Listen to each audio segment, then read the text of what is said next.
guys looking for a podcast? Well, this ain't no ordinary podcast. This is the Three Bells Podcast. With Triple J. Yeah! Mundo. What? And Shane O'Mac. Acknowledge me. Coming to you live each and every Monday night from Monday Night Raw, Tuesdays with NXT, and Friday Night SmackDown, featuring WWE PPVs, news, and more. So tune in live and follow the buzzards. And if you're not down with that, we got two words for you.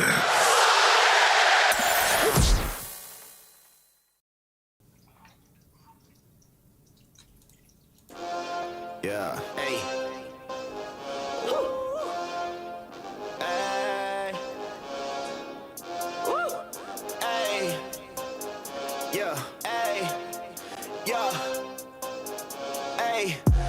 Gold, don't want no silver, no bronze. Gold, been going up since I've been on. Ay, I put my city on my back now. Ay, you know I'm never gonna back down. Gold, don't want no silver, no bronze. Yeah, it's your boy, Main Event Triple J. Welcome everybody to the Three Bells Podcast NXT Recap, where it's the last episode here on the USA Network. Fellas, it was a good night for me. Was it a good night for you? Mundo, Shane, talk to me.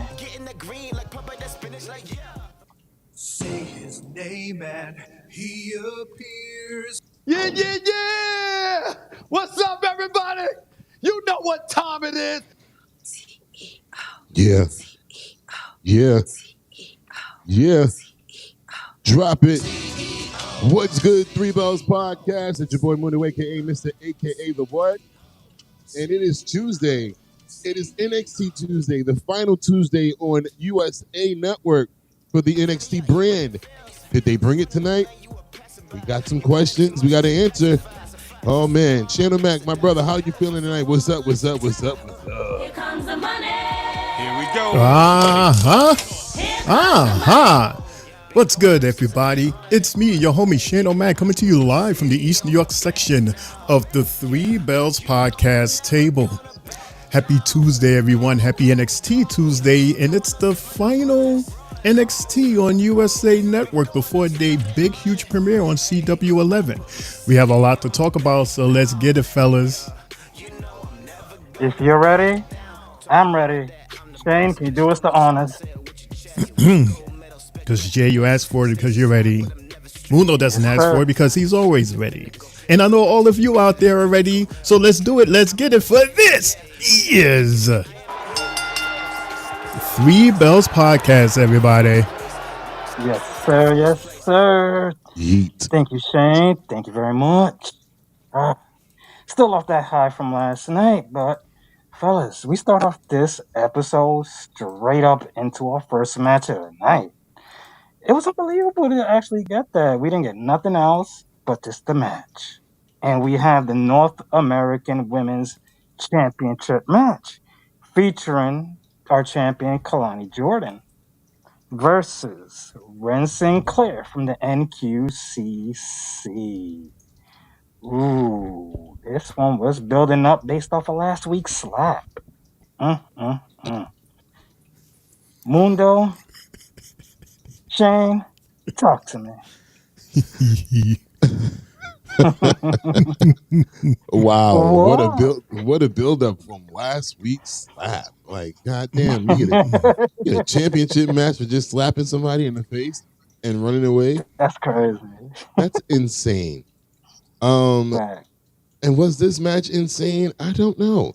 I don't know if this match really gauged me. I don't know, because I wrote stuff down, but it wasn't really any type of of the usual things that I would write down for a match. I don't know, only because, like you said, there was no backstory on this match on these two besides that little smack that we saw last week.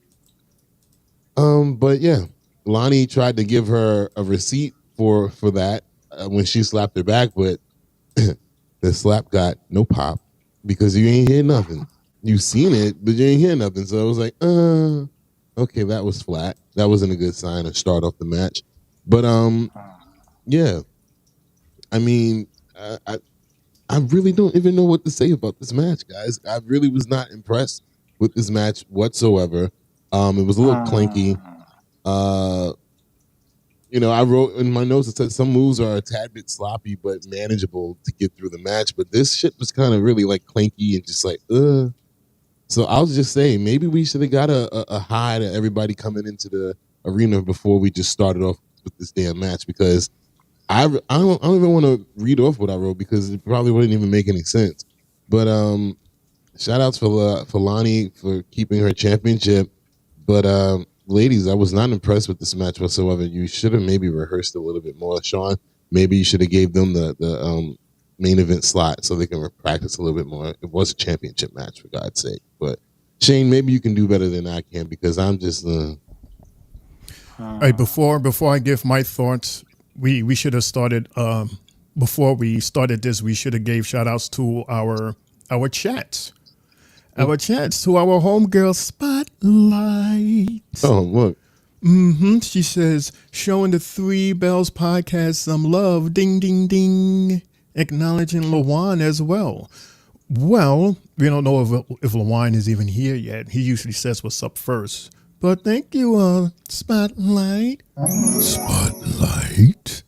Hey, Spotlight, what's going on? How you doing tonight?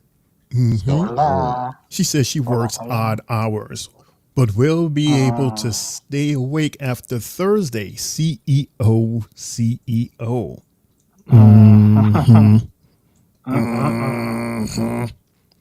Then she says, later Mundo 24.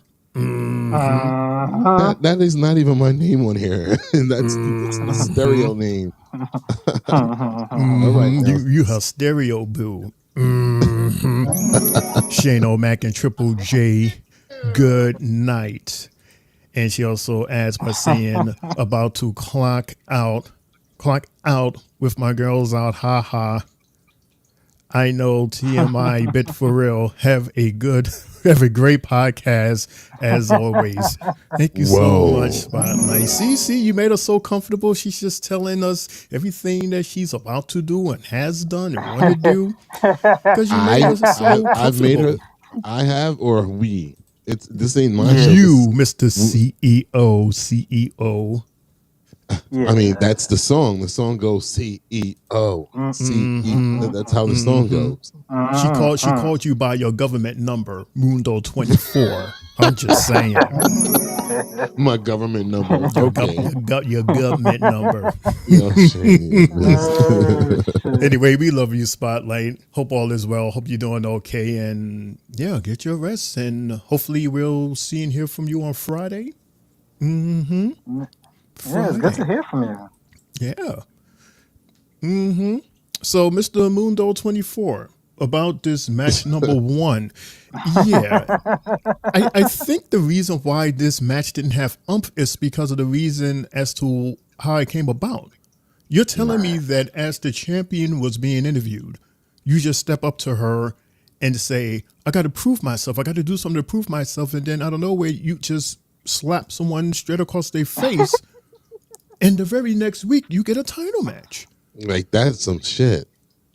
So maybe when we go to the Barclays Center in October, maybe we should slap. Well, I don't want to slap the Oos because he just got his title, but right. Maybe we should find a champion and slap them up and see if we could get a match. I mean, if it's that easy, right? I'm gonna slap Finn Balor. Right? Let's go find Finn and JD. And slap them, and then we'll get a tag title match. Oh well, you don't need to give me a title for that. I'll just openly just slap them. No titles needed. But about this match, yeah, I guess this was just basically a huge payback for that slap, which I get. I understand where Kalani's point of view is coming from. And yeah, there was really nothing on here that's worth talking about. I mean, the suplex from Ren, she did a couple of those. They look neat and clean. Yeah. And there was a spot where Ren almost hit her head against the announce table. She came very close when she flew out in the ring and almost caught her head. It's the good old split leg moonsault from Miss KJ that always looks good. It was terrible. Well, it was good enough for her to win the match. So no, I mean like that landing. We almost had a repeat of who was it? Tiffy time, where it looked her knee was her about knee to hit, was off. her knee was about to hit the face of Ren. While I was just like, oh my god, that just wrapped up how the match went from start to finish. I was just like, I'm over it. I'm sorry. I mean, well, at the end, it was just a revenge for the slap because, KJ, Kalani, she, of course, retains her title. So, yeah. I mean, I don't know if that's like a victory lap or victory tour worthy. Like what type of champion? Like you can tell she's new at this because who the hell puts their title on the line because of a slap? Like, I'll give you a match. Yes, you prove yourself, beat me. In a non-title match. Why would I put the championship on the line for some stupid shit like that? Like, I'm so like, no. I guess this was like a cheap way to put a title match on the last night of USA. Right. Being that two of the top titles are going to be going head to head next week. Right. For CW. CW. True. CW. Yeah. Sounds wrong. CW. I'm hearing echo. That's why I'm like, oh, yeah, echo. When I said CW. Yeah, I hear it. I hear CW. Yeah.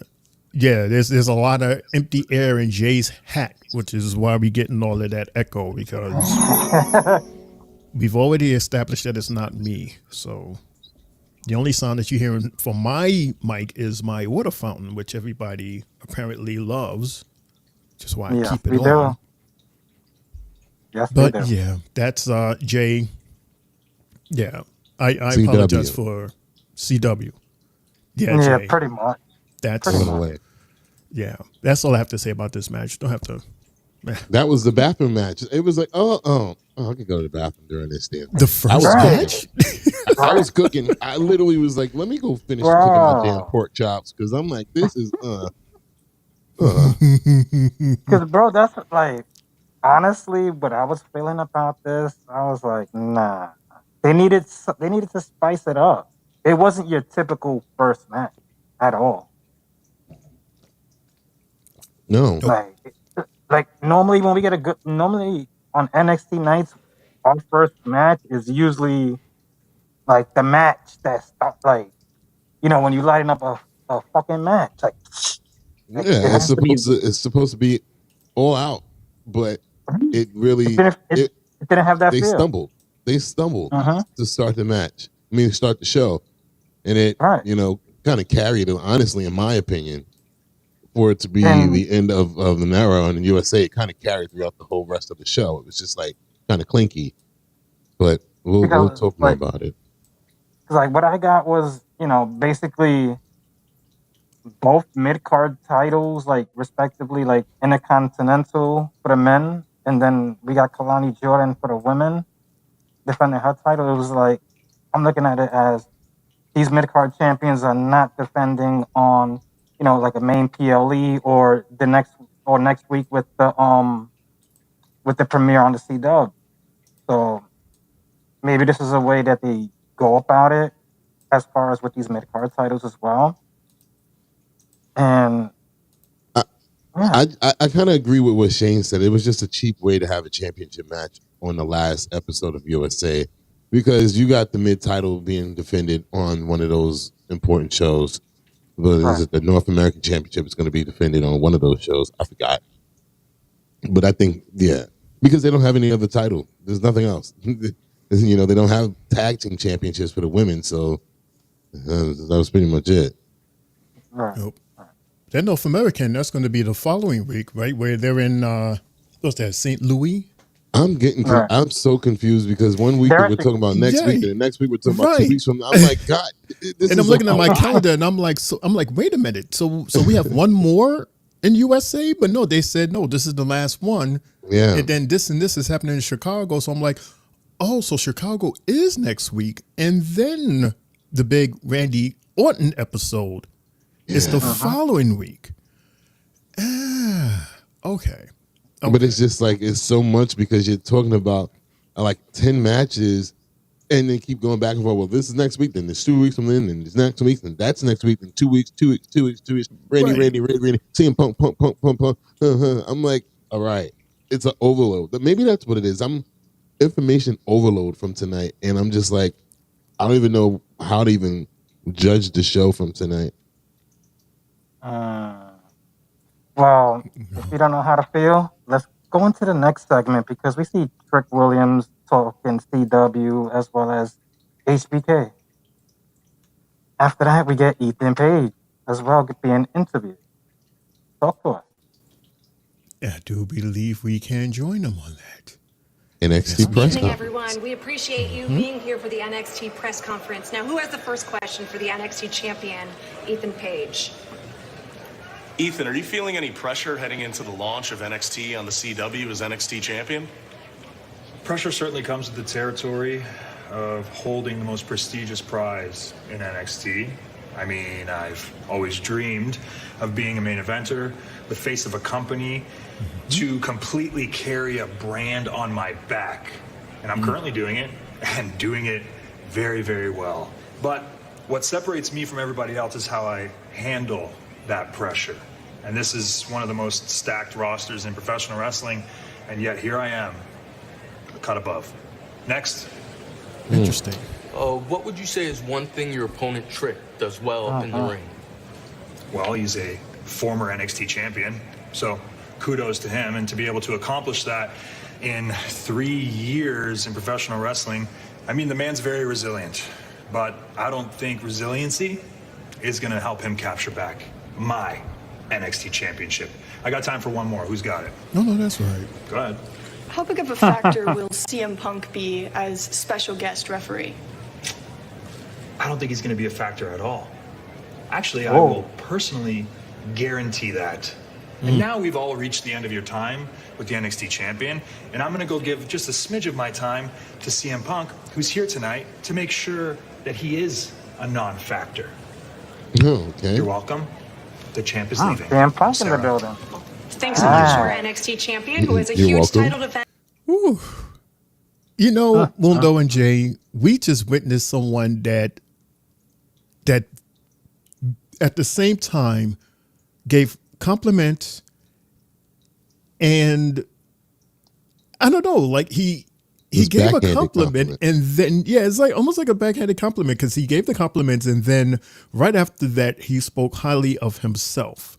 Yeah. He's like, this is like the most stacked roster, in wrestling, and I have to carry it, and I have to carry this whole roster myself. And I'm doing a great job. And Trick Williams, he's doing, he's an awesome guy for 3 years, but he's not getting my title back. I'm like, I mean, the ego, it's working. Yeah. Exactly. How long has he had the championship for now? It seems like a minute. It's the last pay. Like he's had it for 2 pay-per-views now, right? 2, maybe 3. Right. I remember he won it. Then he defended it against who the hell was that? Was it Joe Hendry? Yeah, that was the last pay-per-view. Yeah. So he only had 1 defense. But he's had it for how many months though? Like, come on, Jay. It's your show. You should know this. At least 2 months. Where the hell is he? Where the hell is Joe Hendry? Is he focusing on TNA? More than likely. Pretty much. Yeah, because I know he's in a story with the Hardy Boys and their champion over there too. Oh my God. Yeah. That would do it. Mm-hmm. Okay. So prior to the Grayson Waller effect, we get CM Punk talking with Javon Evans. We do. most definitely. Yeah. Most definitely. Yo, I love that you think you're ready. Man. Trick, really? What up, Trick? Ah. Hey, give us a minute. For sure. I'll catch up with you. All right, bet that. Senor Tricky Everybody Trick. loved that boy. Punk, I want to say thank you stepping in last week, special guest referee. I really appreciate that. As you may know or not, last month or so, it's been going crazy. I know. Chaotic. I mean, we already know Ethan Page going to do everything in his power, every underhanded trick to try to keep the title on him. I ain't going out like that. I know you're not. I watched you start at the bottom. I watched you win the title. I watched you lose the title. But you're still in the championship mix. I'm proud of you. You should be proud of yourself. Hey, coming from you, I appreciate that. But listen, I know he's going to try to cheat. That's why I'm the special guest referee. I'm not letting him cheat. I'm not letting you cheat. I'm not saying you're gonna. It's not your style. I know that. But I'm in the ring to make sure the best man to lead NXT into the CW future wins the match. Now, we know that could be you. You've done it before. I kind of hope it is you, but I'm not going to lean that way. There will be no favors given. At the end of the night, if you're not that guy and it's Ethan Page, I'll be raising his hand. I'm not going to play favorites, man. May the best man win. Good luck. Appreciate that. He's wearing a Jade Cargill shirt.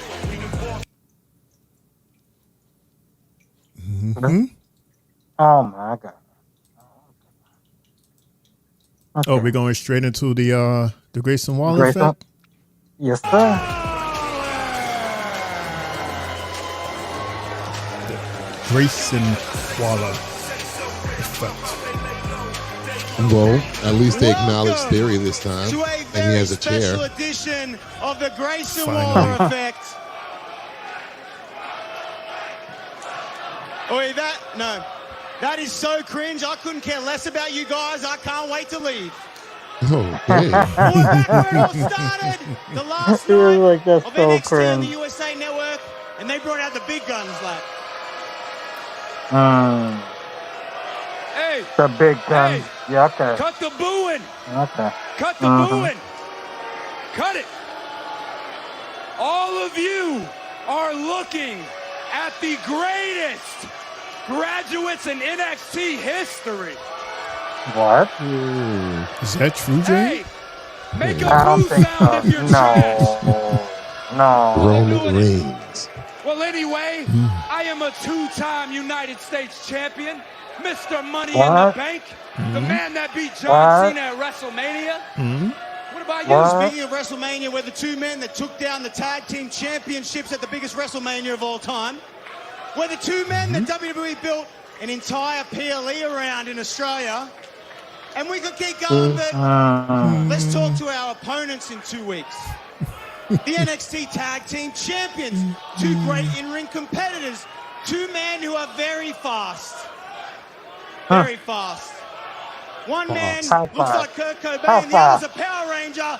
It's Nathan Fraser. It's Axiom. Ladies and gentlemen, Fraxium. Fraxium? Boys, welcome, and thank you for dressing up for the occasion.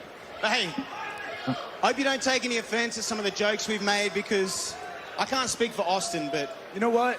Go ahead, man. We've been on SmackDown a while, and honestly, I think the two of you would be incredible additions to SmackDown roster. I think they'd be great. Oh, Imagine them lighting up Friday nights as individual competitors. Because this whole tag thing, that ain't lasting. Wait. You talking to us, or are you talking to yourselves? Because I can assure you, mate, Fraxium is fine! We are more than fine, which is ironically more than can be said about you.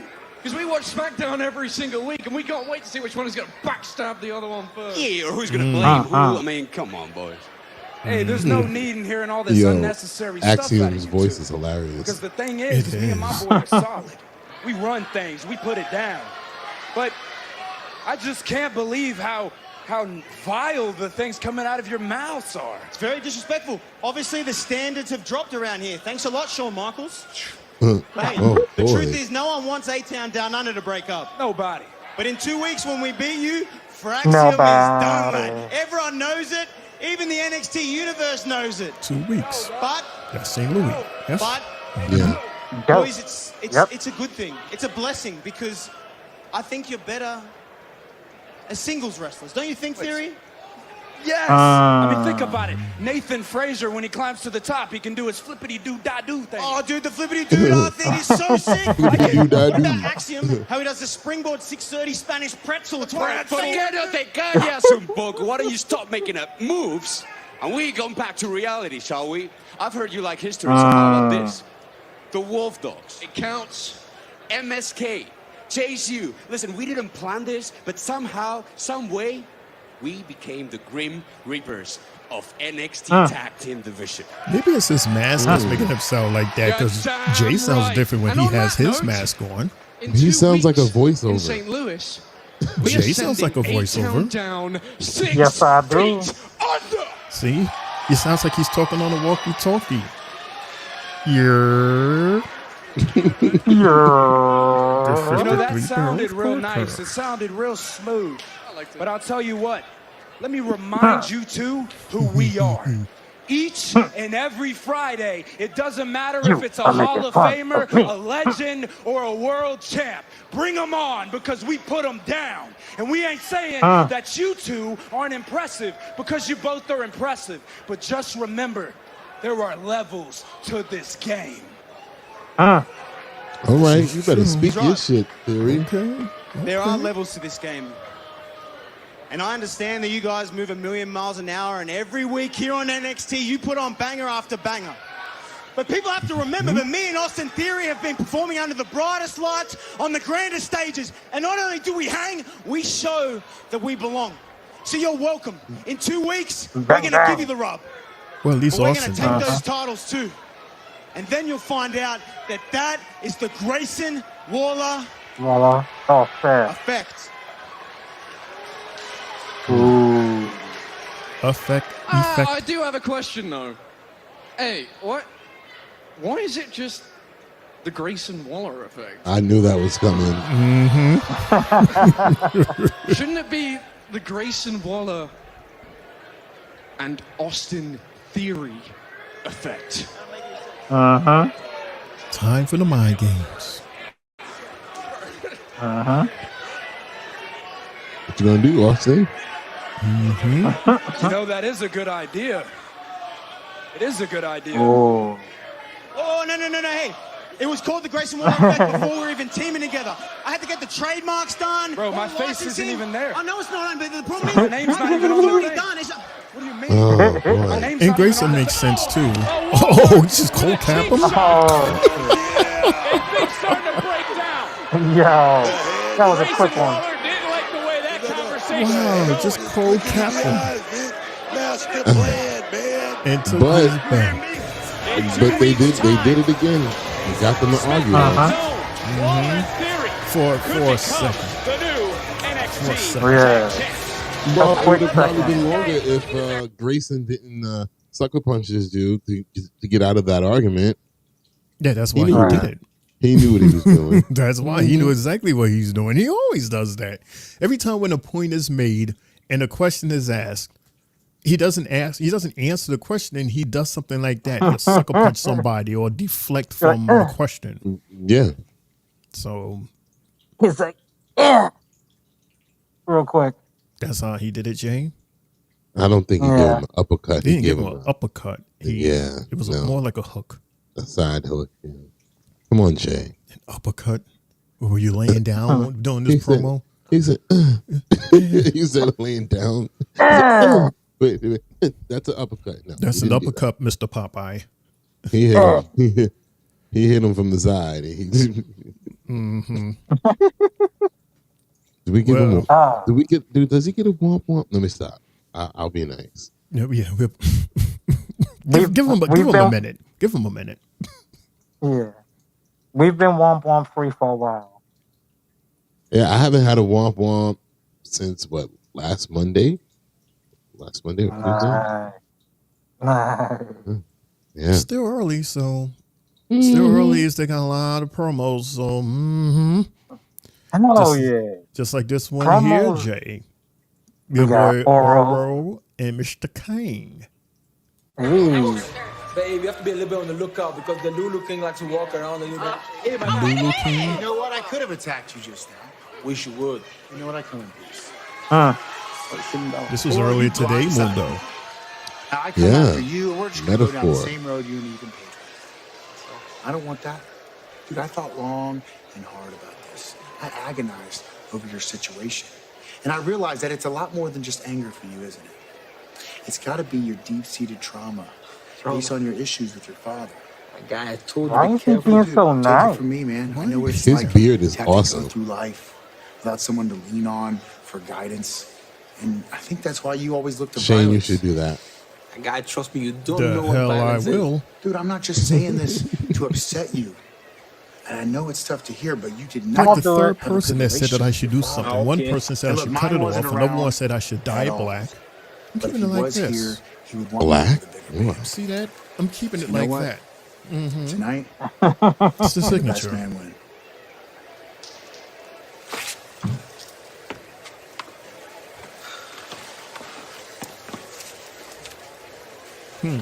Ah, Friendly. being so Friendly. nice. Hey, my Just guy. make sure your dad will be proud, okay? Let's make sure your daddy will be proud. Time in the field, man. Meanwhile, We just Gallows and Anderson, man. Tank and Tank. WWE Tag Champions, 3-time Tank on the IWGP left, and TNA Tank on the Tag right. Team Champions. But all that respect went out the window when they cost us our opportunity NXT Tag Team Fat Gold. man, Not so sweet tall if you ask me, man. Tank. No, I don't think so, Hank. But tonight, they're going to get a little bit of sugar, they're going to get a little bit of spice, and they're going to get a little bit of everything not so nice. Because tonight, revenge Right? That's is what I said, on right? the mind. You Tank, can find Tank out on the there's left, only two truths Tank in on the this right. world. We hit first and we hit last. Honk, honk, Honk, honk. Honk. Gotta love him, Jay. Gotta love him. I'm still trying to figure Yeah, out this man. angle, this camera stuff. I was trying to get my arm into the camera. I'm going the wrong way. I'm like, damn it. But I kind of caught a little bit of my hand. Caught a little bit of my hand, my arm in there. Honk, Yes, honk. just remember, Mundo, you're that way. You're in the other end, and then I'm in the other end. I'm that's how I look moving at it. around a lot. I'm doing a lot of musical chairs, man. I'm the man in the middle tonight. Right, you're taking Jay's chair. Oh boy, Just like no. when I'm in the middle, you take my chair. Uh-oh. Yeah, but this is something. That's You how don't it ever is with end the up on this CEO. side, Shane. You don't ever end up over here. This is I this is don't have to. scary That's over Jay. here. That's Jay's side. What do you mean it's But scary over there? It is because of, there would be malfunctions and shit every time somebody's over on this side. Can't hear, can't see you, can't see me. I have no idea what you're talking about. Just yesterday, we was like, every time somebody's on this side, they hanging off the side, over there. You always got to adjust their camera view. They might just drop out. Next thing you know, you just see a 3. Mm-hmm. I mean, it hasn't happened yet. You've been good so far, so It better stay like this. Shit, I'm about to think this side is cursed. well, I mean, if you want to bring it up, maybe it'll happen. Keep on bringing it up. Keep on talking about it. You just might get what you asked for. I can't hear you, Shane. What? Oh, he's fucking with you. He's Yeah, I'm fucking just with fucking you. with you. I'm just fucking with you. Mhm. I was about to say some shade. See if you could really hear me. Yeah, it's just that I'm literally in every goddamn box. Like, it's funny. That's the job of the CEO. That's funny though. So I That's gotta what you remember do. I keep forgetting which way to look. So I'm like, okay, all right. Okay, All right. so fine. So you want so I tell you what, next week. No, I'm right? Yes, Hey, guys. you're doing right. See, now we're both looking at Jay. Jay's in the middle with his JBL hat on. All right. Jay, say hi to me. Look at me and say hi. He's not going to do it. No, I'm not that way. Can you Jay. look at Mundo? No, you can't. I knew it. I knew I was gonna get No, it. 'cause, yo, yesterday look when you that told me to same. look, yesterday when you told me to look that way, I was the wrong way. Now No, I'm doing it this way, and now it's still the wrong way. No, you looked the other way. You were Because, on where, look. you were where I am yesterday. Now you're in Right, the middle. So the Right. way you just and- looked, you just looked at Shane. I'm on the other side of you. But on my TV, you're to my left. So I'm Stop looking to at my your left. TV. So I gotta turn to the right, Right. and look at Shane then. You have to look. As You if have I'm to look at it as if you're sitting on the actual table. Right. The camera sits I'm in front looking. of us, and to your right is Mundo, and to your left is me, Which is Right. on your So I have which to. is the So I- opposite because you're looking at yourself. So you're looking at the table from the audience point of view. correct. If you Right, look at right. it from the view that you're sitting at the table, then you would know that over there is Mundo and over there is Shane. Now you're looking at Now me. you're looking at Mundo. Hi. Acknowledge me. No, no, no, no, no. Well, you're looking at me, so you have acknowledged. Whatever. No, Nope. he's not even looking at you. He Nope. was looking Up. somewhere else. Up. He was looking at Samantha. Yeah, he was He was looking at Samantha. Okay. trying Nah, to look I at was- her because she's not even over there. She's on this side. No. She's next to I was me. I was looking at them chicks that are with Ashanti the Adonis right now. No, Shane Samantha Oh, would be on my that's side. right. Well, no, You're- the ring bell stuff is on this side. Hey, I'm where You're by the Spanish announce table. how did I get over there? If Because that's JC. oh I get That's it. that's JC. So no, not because it's no, don't do that. It's not because Jay. That's JC. Jay sitting by his people. All right, No, Shane, I got it. I did not. Nope, you're saying that. I did not Nope. say that. You said That's what that. that's what you My meant. people. I My said people. you're sitting for you to understand where we're sitting. The Spanish announce table is usually on that side, and then the bell and the ring announcer, Miss Sam, is on this side, facing the table. You face the table. That's where everybody is. You'll see when we play this back, it'll all make sense. Well, Jay? we're backstage right now with Carmen, Brindley, Tatum, and Ashante the Adonis. Let's see what the hell's going on back there. That is an odd group. And then there's mad random other people in the background as well. Is this it? This should be it.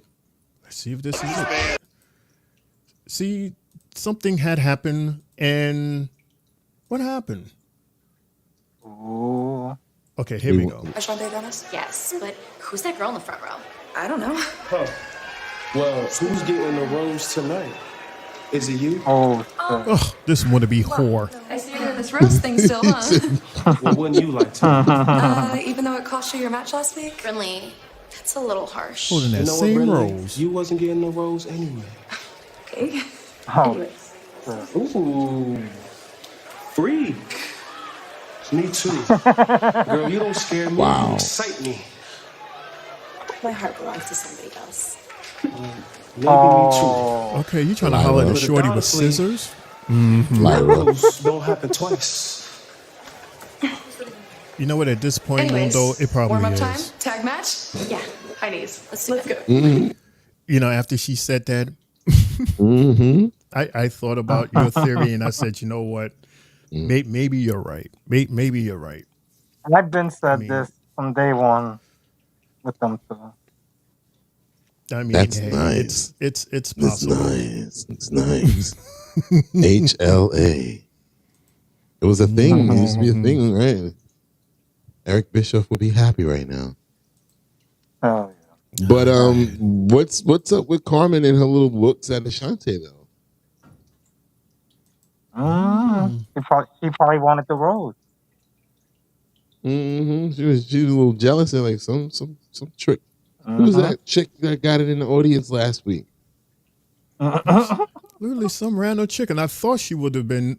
I'm speaking too. Sorry. Almost spilled the beans just now, but yeah. He's being a whore again. Want to be whore. Yeah. Jay. Sounds like it sounds like he slept with her already, and she's wondering like why is she out there, right? Type shit. How do you get that? Where do you get that from? Just with the way she sounded jealous. Oh, so she sounds jealous as if he smashed already? Yeah. Because she was like, who was that got the rose last week? Like, who's that in the audience? Like, Who that be? She about to chop somebody up with that sword. You better watch out for her. Right.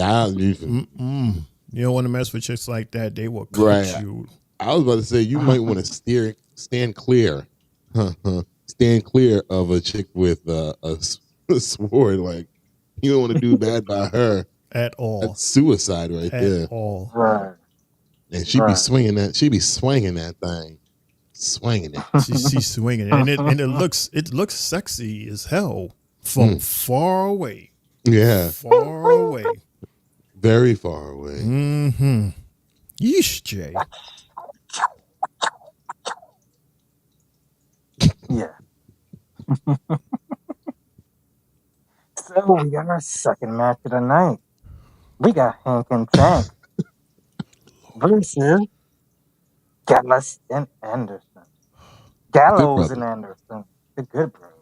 Oh, wait, he said Gallus and Anderson. That's why I corrected myself real fast. I corrected myself real quick. Come on, Shane. That was too quick to correct myself. Since when does it matter that you have to correct yourself? You said it. He said Gallus and Anderson. God. Go ahead, number one, the first one on the board. So we're giving it to him? Yeah, goddamn right. We're giving it to him. Ooh, I haven't heard those sounds in so long. Wow, Mundo. Jay got the Jay got the first romp. There number it is, one. right there. It's on record. Number one. Yeah, number one. Like, well, you know, I caught myself notes too. You ready? It's already out there. Okay. Only because Mundo said so. I wasn't going to do it, but Mundo insists. So there you go. You look. We don't have the hallway monitor out there, he would have caught you before. Before that second you corrected yourself, he would have caught you out there. Mm-hmm. When you look to the wrong direction. Yep. So you going with me or Shane first with this one? I think you might you might be disappointed in either one, but yeah. I'm going with Shane on this one. What? Why would you say that? Shane? Yeah, because you did the first match. Yeah, why would you be disappointed with either one? Go ahead, Shane. Let's see. I'll answer your question after we go. That's a mess. Keep in mind, everyone, that this match came about due to the OC or Gallows and Anderson when they interfered with Hank and Tank. And if it wasn't for the interference, Hank and Tank could have possibly won and had an opportunity for a tag match, which they lost. This was 3 weeks ago. So we're moving forward to today. And yeah, this was a good match. And how Jay would say, how I would say, there was a lot of meat in the ring. It was a meaty match. Two big guys versus two big guys going ham on each other. And I liked it. Yeah, they all went ham and eggs all over the ring. Mm-hmm. Since when was Anderson a big guy? But I'm gonna just leave that alone there. Compared to a lot of superstars, and looking at what was going on in the ring, he looked big. Or maybe it's me. Cut it out, Mundo. Get your head out that gutter. No Diddy. All right. What do you mean, no Diddy? Hey, you ain't gonna be Diddy and pausing me today because I don't say anything Diddy or pause worthy. Oh God. Cut it out. Oh my God. Grow up. My eyes are burning. My eyes are actually burning right now. I'm sorry. It should but be. I'm laughing. That's I'm laughing. Shade. I'm laughing, but my eyes are actually really burning me for some reason right now. But Good. Shut up. Good. That's that shade sweat going in your eyes. I'm not telling sweating. you to hush, and that's what you get for talking like that. I'm not sweating, but go ahead. Keep Diddying me. Don't Diddy pause me. Never say anything that was worthy of that. Diddy pause. Grow up. Diddy pause. That's a new one. Anyway, Jay, my two quick notes about this after you finish laughing so you can hear what I'm saying is I like the big roundhouse kick from Gallows. Very, very good, very powerful looking. I like it. And I like the communication with Hank and Tank. Case in point, when Tank was, they was going real hard on Tank, and they threw him to the other corner. And I like how Hank ran over and literally put his body across the corner so that Tank won't get hit in the corner. Because, you know, when you get hit in that corner, that would be considered a hit. It would be considered you, if this was a video game, you would lose some power from that move. But because Hank laid the cross as a cushion, that helped out Tank a lot. And I thought that was cool. I thought it was cool because that just shows the communication and how they mesh, and that's why I like these guys. And yeah, it's just a big punch fest, slap meat fest, whatever you want to call it.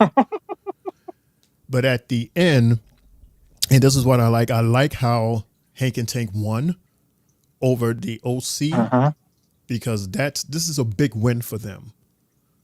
Again. In terms of them stepping up. Right. At least to me. No, you're right. And I mean, this is the second time that they beat them. You know, the whole thing started because they beat them the first time. They were happy about it.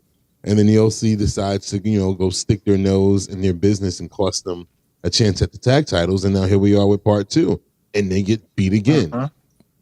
And it's like, I really like Hank and Tank because I like their energy. I like everything about them. Moveset wise, you know, they're growing on me. Only two things for me. That Hank had this beautiful big boss man reminiscent, what do you call it? Sidewalk slam, the swinging sidewalk slam. Mwah, that was beautiful. I was like, that was executed beautifully. And then I want to give a shout out to Anderson, who was at the top rope with Hank and executed a really, really nice superplex from the top rope with this big dude. And yeah, just shout outs to Hank and Tank because, again, they're growing on me. Again, I like them outside the ring. I like them in the ring. They're growing as a tag team, especially for, Hank, who came from being a security guard and now he's a wrestler. Shout outs to him and shout outs to that tag team. And shout outs to the OC who, you know, no matter what Booker T and Vic was saying about them not wanting to be the stepping stone and all this other stuff, but shout outs to them for taking care of these the young dudes, doing right by them. Like, one thing that stood out to me was prior to the match even starting, and they gave us the old school little box with the OC talking, and then it, you know, expanded into them two talking, and then the fight actually starting. I thought that was cool. It gave off definitely some old school vibes to me as well. And it's, you know, it's always good to see, you know, these guys getting mentored in the ring, and they're learning from good guys. A really good tag team. You know, they're not gonna make them fail. They're actually making these two look formidable and believable. When we first saw Hank and Tank, we were like, who are these two grunge guys? And, you know, they don't got no reason to be in the ring. And now we're getting victory after victory. You know, it's a step-by-step process with these guys, and I'm happy to see the progress with them. Also, we got Cedric and Javon talking. Before we do that, look at the chat. It's the homie Lawan. What's up, Lawan? Lawan says, what up, my brothers? Just getting off work. Hope you're having a wonderful show. Hashtag overtime. That's right, dude. Make that money, man. Make them big bags, man. Get that shmoney, guy. And he also says, Triple J, can you breathe in that mask? No. Of course. No, because he sounds like Darth Vader in our ears over here. He can't breathe. He's pushing. He's like, please, can we go to commercial break? No, not yet. Not yet. Nope, you're going to stay in that mask like Cartman when he was that robot. Right. He took that mask, he took that thing off after a couple of days and was breathing. He couldn't breathe. He was sweating. He was hungry. He had to eat toothpaste. He was a mess. Shane, they don't understand. Once this show is over, Jay's gonna do the same exact thing. Basically, they're gonna have. Oh my god! And even probably during the commercial break, as soon as we go on commercial, he's gonna do the pose. They go pay, and then he's still gonna be off when we come back, and then I have to explain just like I did yesterday. Funny. We'll see. Yeah, what? Just like your search today. What happened? Don't choke over there. You can see a little bit of my shirt, little W's. Whoa. You have what? And I have. I'm so Brooklyn. And it's the truth. The truth. Hey. That, ladies and gentlemen, was the Three Bells Fashion Show. All right. Thank you. Next time, Jay's going to rip the runway. Oh, God. Boots and cats and boots and cats and boots and cats and boots and cats. Jay. Yeah. So we got Cedric and Javon talking again in the back. Don't think that by the way, Jay, don't think I didn't see you Vogue just now. I'm just saying. We saw that. We saw that. Yeah. That's because we didn't say anything. It doesn't mean we didn't see it. After that meeting match, right? The Apex Break. But I still can't believe it. Like, he's one of my favorite wrestlers of all time. And in 2 weeks, I'm loving how much Javon is getting shown on TV now. Now, with that being said, biggest match of your life, you need some help preparing. I just ordered this shirt. That Shohei Ohtani jersey. Evans, the fastest, youngest rising These star in dudes. NXT. Wait a minute. That reminds me of myself. And what all have I done? So much, but you've got this roadblock in the way. Uncle said he's not going to help you beat Randy Orton. He's 20 years old. You want me ready at 40 years old. But at least you can say you got destroyed by Randy Orton. Real bucket list stuff. Check it out. That's cute, because he has a way better chance of beating Randy than you two have had being tag champs. Wait. The tag champs that we just dropped, putting down, A-Town down. No? How long you gonna listen to this guy? Look, gang, I appreciate it, but Uncle said he's my dude. And if y'all want to throw some action down, I can show y'all I'm ready for a ring. Okay. Hey, I don't know. Yo, Kevin Owens, what's up, my boy? Hey. You got jokes, kid. I don't think you're funny. We ain't scared. We ain't scared of him. We ain't scared of anyone. Not even Kevin. That's what I like about Javon. It's like, yes, we like the guy. We see what he's capable of doing in the ring. And he's growing and he's maturing, but for that 1 second, he does that one little thing that makes him young. He always do that, and I like that. I like that balance because when he keeps that little immaturity in him, that makes his growth even bigger. Yeah. So it's like, yeah, I'm getting bigger, but I still got that little bit of, trick up my sleeve. I'm still not there yet. And he doesn't have to rush because he is young. Correct. Yeah. So it's perfect. I love it. And that's why I purchased this shirt tonight. Javon Evans. And at the bottom it says, your boy is bouncy. Nice. So you're going to walk around with a shirt that says, your boy is bouncy. Nice try, Shane.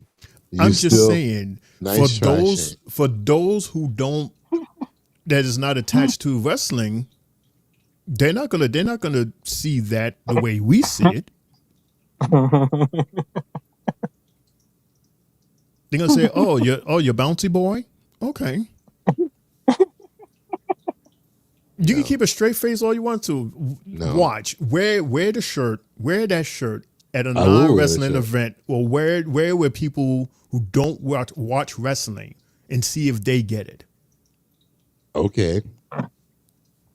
Yeah, he's gonna walk around the streets with a shirt that said "That boy bouncy."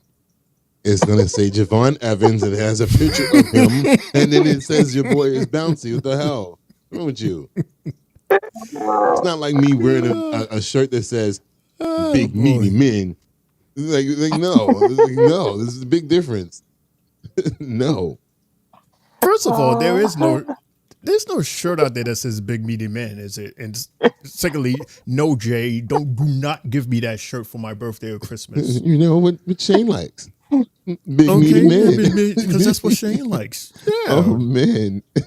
Excuse me? Don't give me any ideas, please. Guys. No, I just gave you one. Not to do that. That's the idea.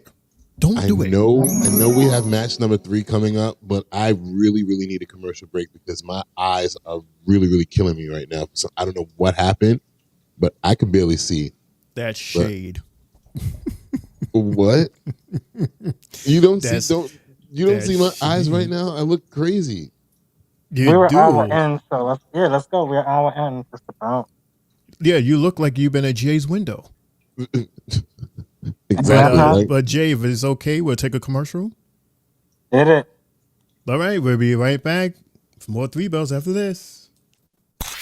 You guys looking for a podcast? Well, this ain't no ordinary podcast. This is the 3 Bells Podcast. With Triple J. Yeah! Mundo. What?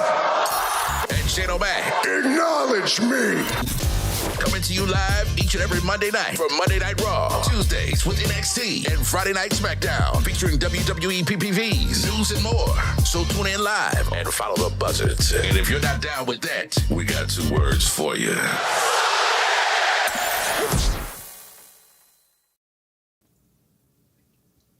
I think we're back.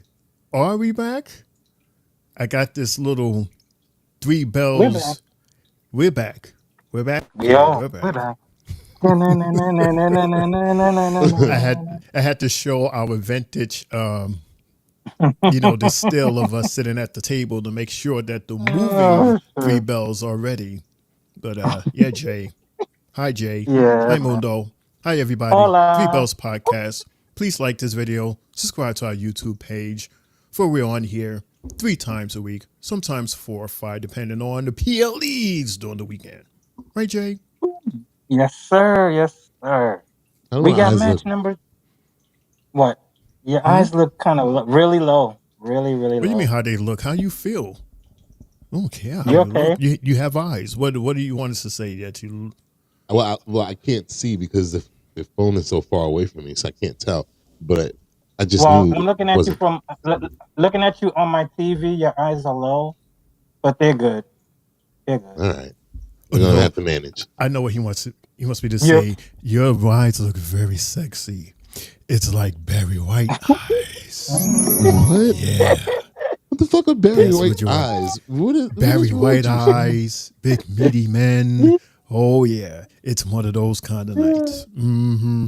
Oh, Lord have mercy. Jay, take control of the show, please. Yes, Jay. Please. Yeah, man. We got match number 3, where we have Lexus King versus Metaphors Oro Mensa alongside Jakara and Lash. Mundo, Shane, what? Talk to me about this match. What? You just say what? Well, you wasn't expecting to go first or something?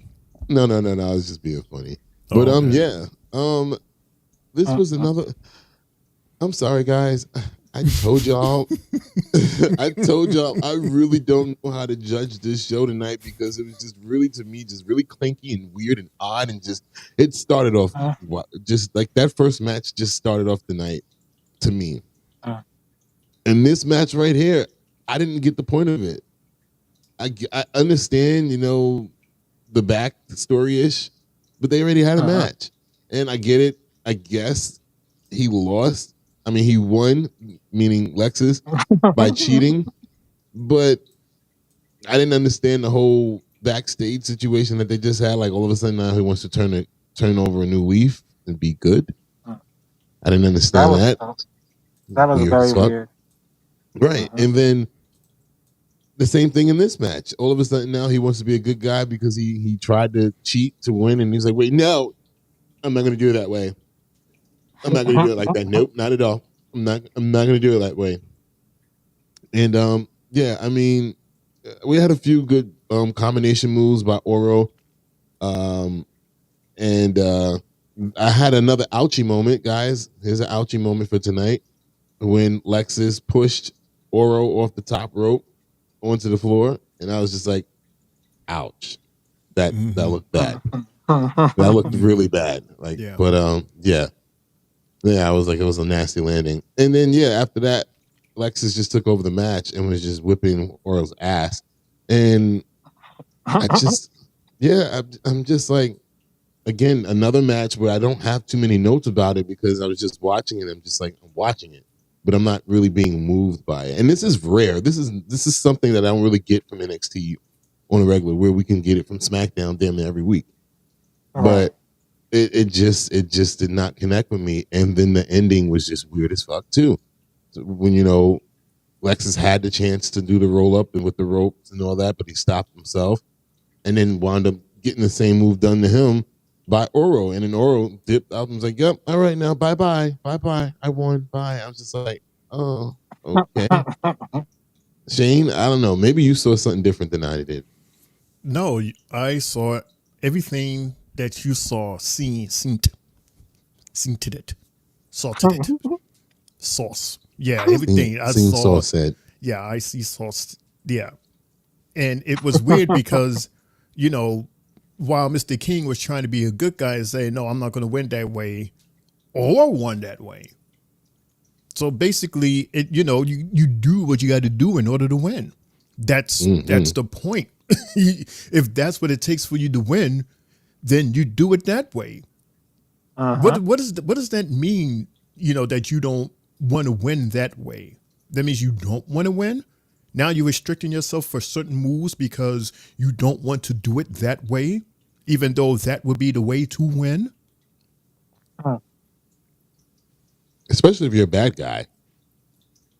Right. Right. If you're trying to be a good guy, yeah. I'm not buying it. Yeah. Why were you trying to be good in a bad situation? Like, bro, you should have just took this match and won. It made no sense. He should have won. I don't know. Maybe somebody told him to do that during his birthday because, he just celebrated his birthday last week. So you need to be a good guy now. Make better choices. Yeah. Make you're getting older, proud. so, yeah. So weird. So weird. Anyway. Yeah, so prior to our next match, we have Stacks and the rest of the family training Dawn. Let's see what's going on back there. Back there? Wasn't even back there. It was wherever they're training at. Yeah, they continue their Rocky 3 inspiration. Right. Because remember before he did that whole thing about him being afraid, I'm afraid. So now, after that nice little, inspirational speech from Rizzo, they decided to continue with that Rocky 3 theme by doing some hard training rather than doing it in like a high-tech, futuristic type of gym like in the movie. He did it. He went to the hood. He went to like, the gritty, warehouse and just did it like a regular way. You use what you got to get what you want type of workout. So that's what this is. Yeah. Very inspiring. Continue to inspire. So here is that. Right? This thing is so weird. Okay, here we go. Lee, Now that you're set on taking on Oba, we need to do things the old school way. Oba isn't a monster. He's a man, Tony. So be more man than him. Go get him. All right, let's do it.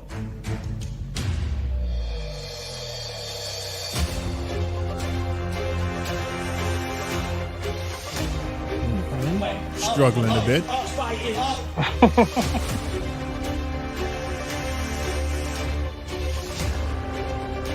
I'm afraid. That's the truth. I'm supposed to be the Don of NXT. You're the Looks one like who he has was to gonna carry give up. that fear inside of you. But Tony, you gotta believe in you. You gotta believe in you, Jay. Oh, they do. Tony. They believe in you. So stupid, Shane. Thank you, Ava. Thank you. That's how Rizzo talks. You gotta believe Mundo. Thank you, Ava. Thank you.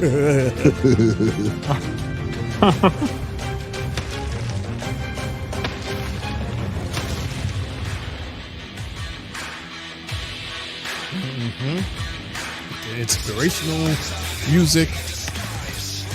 And Rizzo punching his stomach.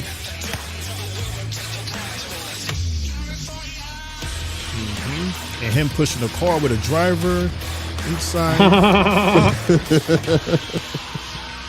Nice try, buddy. We got one more bit of training before Chicago. I didn't like this. Look, he fights a black guy. A big black guy with a big rocks. A big guy that looks like Oba. Why would they do that? They couldn't get anybody else. It could have been a big John guy. No, they had to go get Hakeem. A big with his locks. Wow, really?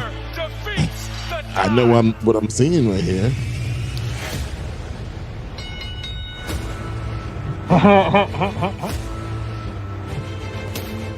Like it really had to be a big black man. Yeah. Like that's OD. Well, I guess he's supposed to represent Mr. T, Clubber Lane from the Rocky. Yeah. Okay. But he punched him in the nuts. Yeah, that was like, wait a minute, you're not supposed to do that. Like how you celebrate after punching somebody in the nuts? I'm like, wait a minute. He didn't even knock him out. He folded him. He folded him. That's how you celebrate that. I'm going to hit you in the one single place where I can't hit you that I know you're going to fold in half and hit him right in the nuts. He was like, yeah, I got him. I got him. I got Hell him yeah. right in the net. Mm-hmm. Good job, Don. Good job, Don. Don, good job, Don. No. Thank you so much, Don. Yo. That's a mess. Hot mess. Hot mess. Hilarious. Knocking somebody in the balls. That's and really having a whole celebration about it though. Like right. Even Rizzo was like, yeah, that was a good job. That was good. Good job. Good idea. Get a cigarette. Good job, Don. Good job, Don. You got some smoke? Oh man. Oh shit. So yes, we got the fourth match of the night, featuring Chase Hughes, Riley Osborne alongside Thea Hale versus Ridge. Shane, Mundo, talk to me. Interesting how as the camera is on Mr. Hollins, at this point the most hated guy in NXT. Interesting how this dude came out of nowhere. For a second, I thought he came out of my ceiling. He just came from on top of the TV and just landed right on Hollins. Yeah. WWE is starting to execute that very well with people just flying out of nowhere. Just flying out of nowhere. That's becoming the thing. And you know what? I love it. I'm not complaining at all. Keep on doing that. The suplex out of the ring by Hollins, I thought that was cool. And it was this killer DDT also from Hollins. I mean, this guy, Oof, he was mopping the floor with this dude. And not for nothing, or maybe it was me, Mundo, but this Raleigh guy, he was fighting kind of sloppy tonight. I don't know. It just seemed clumsy or something. It just wasn't connecting with me. And Hollins had to like slow him down. Almost like he had to slow down, and he was doing certain moves that didn't make sense, right, Jay? He was doing things that didn't make sense because he had to readjust in order to make Riley look good because he was being sloppy. But because he did that, he made his sloppiness even more pronounced. So it was like, yeah, Hollins, I give him credit. He looked good. But Riley, I don't know. See, it goes along with the theme of the night. The clanky it started from the first match and it just vibrated all the way through. I mean, it just vibrated. I mean, it just really. Everyone see, it's not me. Just say this, that seats. Okay, so the seat is working fine, but now it got you talking all. What? It was the vibration. It was a vibration that just, literally just. You said it again. You said it again. Vibration? I heard of vibes. Yeah, this is a nice, cool vibe in here. Everybody's hanging out, chilling. Yeah, this is a cool vibration. It was a moment that literally set the tone of the night, and it just followed through. You want me to sound like that? Just follow through everything throughout the show, match-wise? Yes. Does it sound better to you? Yes. God damn it. Because if I would have said that, trust you and me, you would have jumped right on it. Nope. You would have jumped right on it. You would have been right. I would have been like, Shane, you're 100% correct. It vibrated throughout the entire show. No. Now, if you would have said that it was meaty throughout the whole show, I'm like, Shane, what? No. Pause. See, and you're trying to cover it. See, now you're trying to cover it by going back and using meaty. Nope. See, again, that's how I only harass you. I only harass you when you say that. I only harass you when you say that. When I say what? And I only say it now to make fun of Jay, so that's why I say that. Okay. Anyway, congratulations to Hollins. Yeah. Yeah. Pretty much. What is the Redeemer? I like that move, man. That's the DDT that you were. Oh, is that what it is? It was like he caught him. Like he jumped. He caught him in midair. Yeah. And I was like, okay. See, isn't it crazy how all of a sudden he's supposed to be the bad guy, but you're like, I like this dude.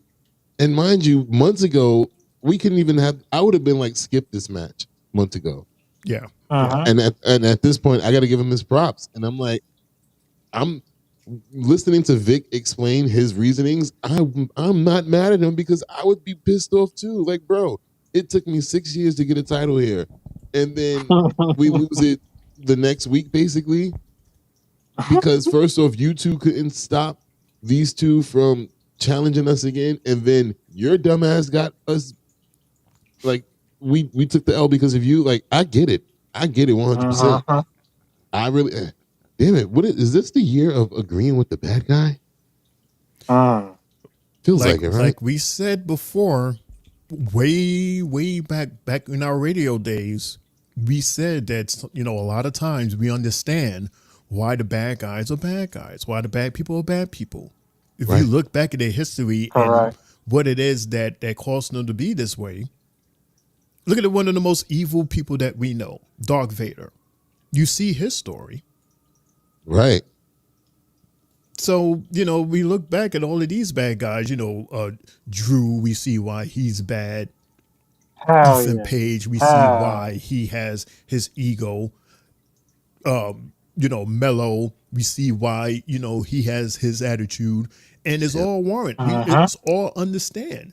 And of course, you're gonna get fans from that because it's relatable. Right. And then if you have the in-ring talent to back it up, though, it's like, you're like, damn, I can't hate this guy like Gunther. I can't hate this guy. He talks a lot of shit, but he's really good on the mic, and he really, really brings it. And then he's even better. He's greater in the ring. So you're just like, you know what? God damn it. Like, shit. Like, yeah. Like, I mean, Gunther is the best example of that. Bluetooth disconnected. What? Jay. Who's Bluetooth? Jay. Jay's pressing buttons over there. Jay, you pressing buttons over there? Yeah. Jay, you in an echo chamber? Jay? What? Are you okay? Jay, can you hear us? Can you hear us? Can you hear us, Jay? But why are you sounding like this? Why are you in an echo chamber? I can hear you. I don't know. Okay, I think he stepped out. Okay. Jay? No, I'm here. Okay. I'm here. You was in an echo chamber a second ago. I'm not bugging. Yeah, Jay. We're not saying we can't hear you. We're saying the way we heard you. The way we heard you. It was echo, echo, echo. It was like you was in the echo, did you know basement. Yeah. How I sound now? Well, stop pressing buttons. Yeah, you're back in your room now. Yeah, you turned off the Bluetooth, which everybody know that your Bluetooth is off. Yeah, the Bluetooth disconnected, and then you just went echoing after that. Mm-hmm. What are you doing? Oh, I'm trying to get my Bluetooth on. If it's not working, I don't. Oh, why? Man. We can hear you. It doesn't matter. We can doesn't hear matter. You. Yeah, we can hear you and see you. Okay. No, because I don't hear myself on my end. So. Dude, you have wire headphones. You don't need Bluetooth. You can't hear yourself. That's the sliding thing that says headphones. Turn that up. Yeah, I think I hit one of the buttons by accident because I tried to put my phone. No, I tried to put my other phone down, and it seems like it just made me stop hearing myself. Oh, now that juju and move from this window to the middle. Oh man. Yeah, it's just Jay. He just brings it with him whatever chair he goes to. That's all that is. Well, you know what? I'll go ahead and move us along. After that match, we had a surprise by The Miz. The Miz had an announcement to make. Shane, do you have that by chance? Can I go in here? Yes. There's our TV, and here is Mundo's homeboy. The GOAT. The Miz. Tony D'Angelo, saw your training montage. Pretty impressive. Now, you and Oba, you can sign your contract in Ava's office at any time. But how about next week? Live on the debut of NXT on the CW. It's Oba Femi and Tony D'Angelo on Miz TV. Hell yeah. Hell That yeah. sounds That's crazy. awesome. I'm with it. Well, no doubt Miz TV will be. Okay, Miz TV. It's coming next week, fellas. I'm with it. Let's go. Bluetooth connected.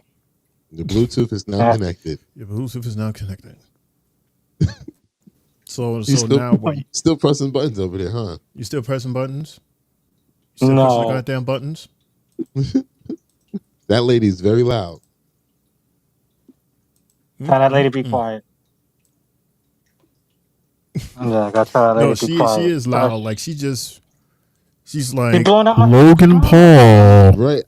Shane, I don't know about you, but I looked down at my thing the first time she said Bluetooth disconnected. I'm like, yeah, I looked at mine too, and I'm like, I didn't press it. And then before I even looked up, I'm like, Jay. That's why you're just looking at him like what did you do? I don't know. I didn't do nothing. Press the button. Ugh. No, like I said, I put my phone down. Yeah. Anyways, we got the press conference again with Oba Femi. Wait, what? Yeah, got it's Oba? the NXT press conference with Oba. With Oba, yeah. Yeah. It came on. Before the side-by-side interview that we got after that. Okay, no, I just wanted to make sure that I heard Jay clearly. Oh no, I know. I was in my mind. I was singing it. I was about to actually tell you to bring the mic a little closer to you because it's starting to sound like it's a little bit. No, but he was in the angle. He was in the angle, so because of the angle, sound like have a face down. It sounded like that. Because I sounded like this. Viva Mexico. Yeah. No, don't do that. See, and now we're the bad guys. Oh boy, yeah. See, try to since you're talking through that mask, try to keep the mic below you a little bit so it can pick up what you're saying. Because when it was too because it was too far away, so we kind of heard it was like this a little bit. There you go. What about now? Better? I don't like this mask. I'm not gonna lie to you. I can never hear you when you have this mask on. I think you should just wear the other mask that you had on yesterday. You want me? You sound perfect on that mask. Or drill a bigger hole. I can make magic happen as long as, Not a glory hole, no. Again. Ew. Again. Oh my God. Again. That's all on you. That's all on you. No. He said drill a bigger hole. No. Oh man, that was funny. All right, Shane. To you, only to you. Jay knew exactly what I was talking about. Cut a bigger hole so that we can hear you more. And then Jay said, I can make magic happen. He said that. He did. Jay, did you not say that? You said that, didn't you? Yeah, I would have. He didn't say it like that. He did. I can make magic happen. Well, I'm not talking in a dirty way. So. You're so nasty. See, Lawan sat in that chair. Everything was fine. Jay sat there, and I don't know what was going on. Now you sitting there, and you just being so nasty tonight. Lawan, are you here, Lawan? Please say you're here. Nope. He probably left because he's like, yo, my tag team partner is bugging out tonight. Nope, don't do it. Nope. I'm bugging out. I'm not doing that. What is going on here? That's not me. What is going on here? Jay, is it okay if I play this? Nope. Oba, we just heard that you will be on Miss TV next week with Tony D'Angelo. What's your reaction to that? I don't have one. What do you think of the training footage we saw from Tony D'Angelo? Tony can fool all of you, and he can fool his family, and he can even fool himself, but Tony can't fool me. Tony is broken. I can see it in his eyes. Another I question? like him with his hair down like that. It's cool. Answering questions. Hell yeah. All right. I know that's Thank right. you so much, Oba Femi, who is closing in on becoming the longest reigning NXT North American champion in history. He looks like a completely different person with his locks down like that. I've never seen him look that way. Like how whenever I see Bianca without her ponytail, and I'm just like, okay, you look different. I like it. So basically, if he wins this match, he will go down as the longest North American champion in history. Oh man, Wes. And he hasn't even been here a full year. He hasn't even reached 20 matches yet. He still didn't even get to 20 matches yet. That's bananas. Seems like no one can beat him, or maybe Tony will beat him this time after that whole Rocky inspiration. Oh, please. Maybe that's what they're telling us. Maybe we're looking at him as the underdog like Rocky, and then out of nowhere, he just gets this stamina and tires out Oba, and that would be his secret ingredient to getting the title. Only if. Now, this is the same thing I said before WrestleMania. I don't know. I need him. He might need to get to that longest reigning champion first. You get to that point, then it'll be okay for him to move on to the NXT championship scene. Yeah, at that point he'll be tired of it. He'll be like, okay, it's time to step up now. This is getting boring. So it can't happen. It can't happen next week. It cannot happen next week. It makes everything else irrelevant. Yeah. The whole purpose, the whole run would be just pointless if he falls short and them mentioning it on top of that. I mean, remember last night they kept mentioning over and over and over and over to us that Jay has never won his singles championship matches. Boom. Yeah. And he won. Yeah. You're right. Oh, well, I don't know if I'm right. We'll see next Tuesday if I am. But no, I mean, you're right in terms of what you were saying just now with Jay. Oh, okay. Yeah. All right, speaking of Mundo and friends, Here's another friend from Moldova Friends. It's Wesley.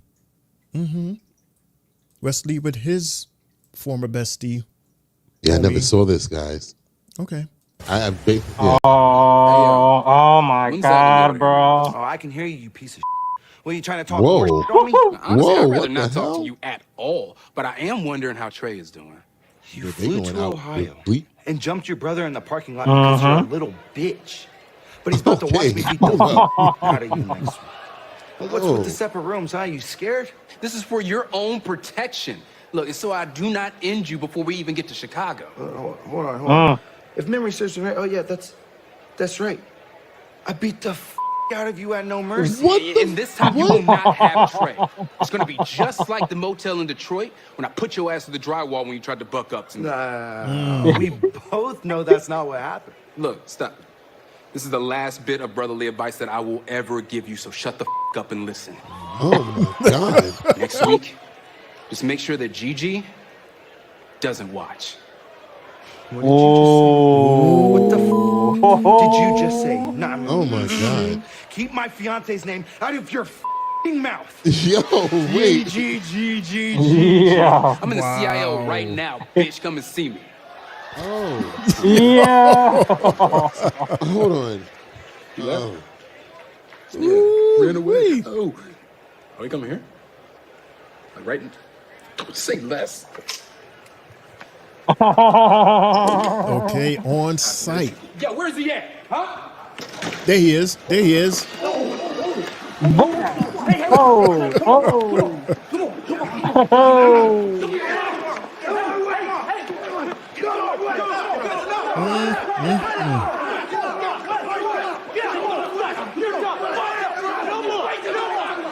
Man, listen. This is personal. That was fire. Personal.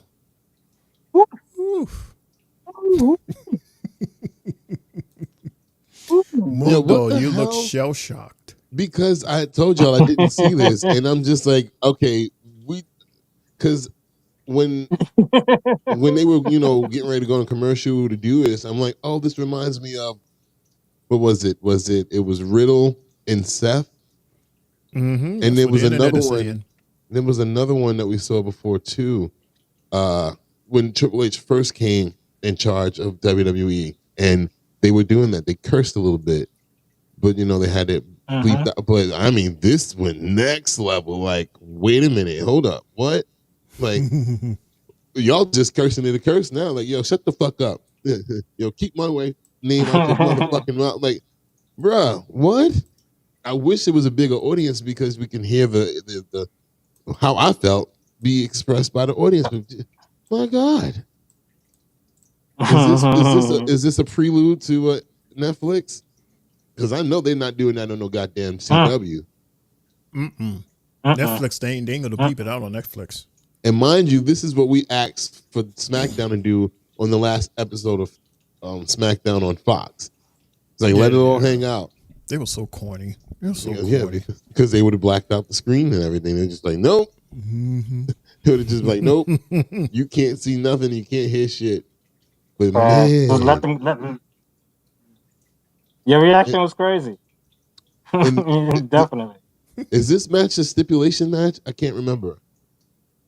It's a street fight, I think. It is, right? Oh, yeah, you're right. Yeah. They said that last week. So, yeah. Fight. Nice. Yeah. Real nice. Street fight.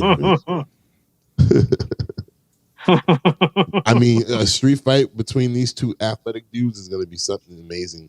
Pretty sure we're going to see a lot of stuff with tables and chairs and maybe ladders. Maybe they fight. Maybe they go outside in the parking lot. Mm-hmm. We'll see. So you get a street fight on Tuesday and then last monster standing match on Monday. So back to back like that. Damn, I'm ready. It is a bad blood week for sure. I'm ready. That seems like the theme. That's the theme of next week, apparently. What does SmackDown give us? Nothing. 4 matches. and like a whole bunch of video packages of the matches that we're going to see next week. Yeah, you're right. The usual. Yeah. Notice they didn't advertise Roman Reigns to be there this week. They said Solo would be there, but correct. That's what I noticed as well. Mm-hmm. Yeah. So after all of this, they showed us some memorable moments over the years in NXT. So they've always been on USA like this entire time. Pretty much, yeah. Because But when they I used to weren't- watch them, when I used to watch NXT, it used to be mainly a lot on the app, like the network. Mm. Yeah. But they weren't in the PC originally, were they? They were PC. They were PC the entire way. So why is it that the set that they have now is so much smaller than the set that they had before? That was the FCW set. They wasn't in full sale yet. That's the whole thing. They had to move to full sale. That's what I'm saying. So they were not at the PC then. Well, it was considered. Well, the one that they had was considered a PC because it was, still built the same way, but it was just from the FCW look. So, they didn't really move too far if they had, but a couple of miles, if anything. But, they showed us some memorable moments. Shane, you got the memorable moment? I mean, you want to play that? It's just a lot of video clips and stuff like that. I mean, If you guys haven't seen NXT over the years, we could see more or less, what you guys have missed throughout the years. Okay, well, that's Do I have it queued up? No. Do I have it queued up? No. Yeah, because I didn't think that you was gonna play it, that you wanted me to play it. Sorry, here it is. All right, this is a history of NXT on USA. We are here. The hardest brand in the business. We are live. History being made, NXT on USA Network. The sky's the limit. And we are NXT. #1 network on cable TV.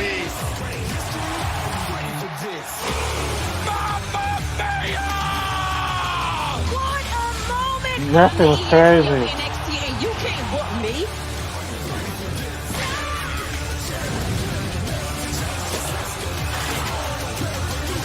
Finn Balor is NXT. Rhea Ripley, the new NXT Women's Champion.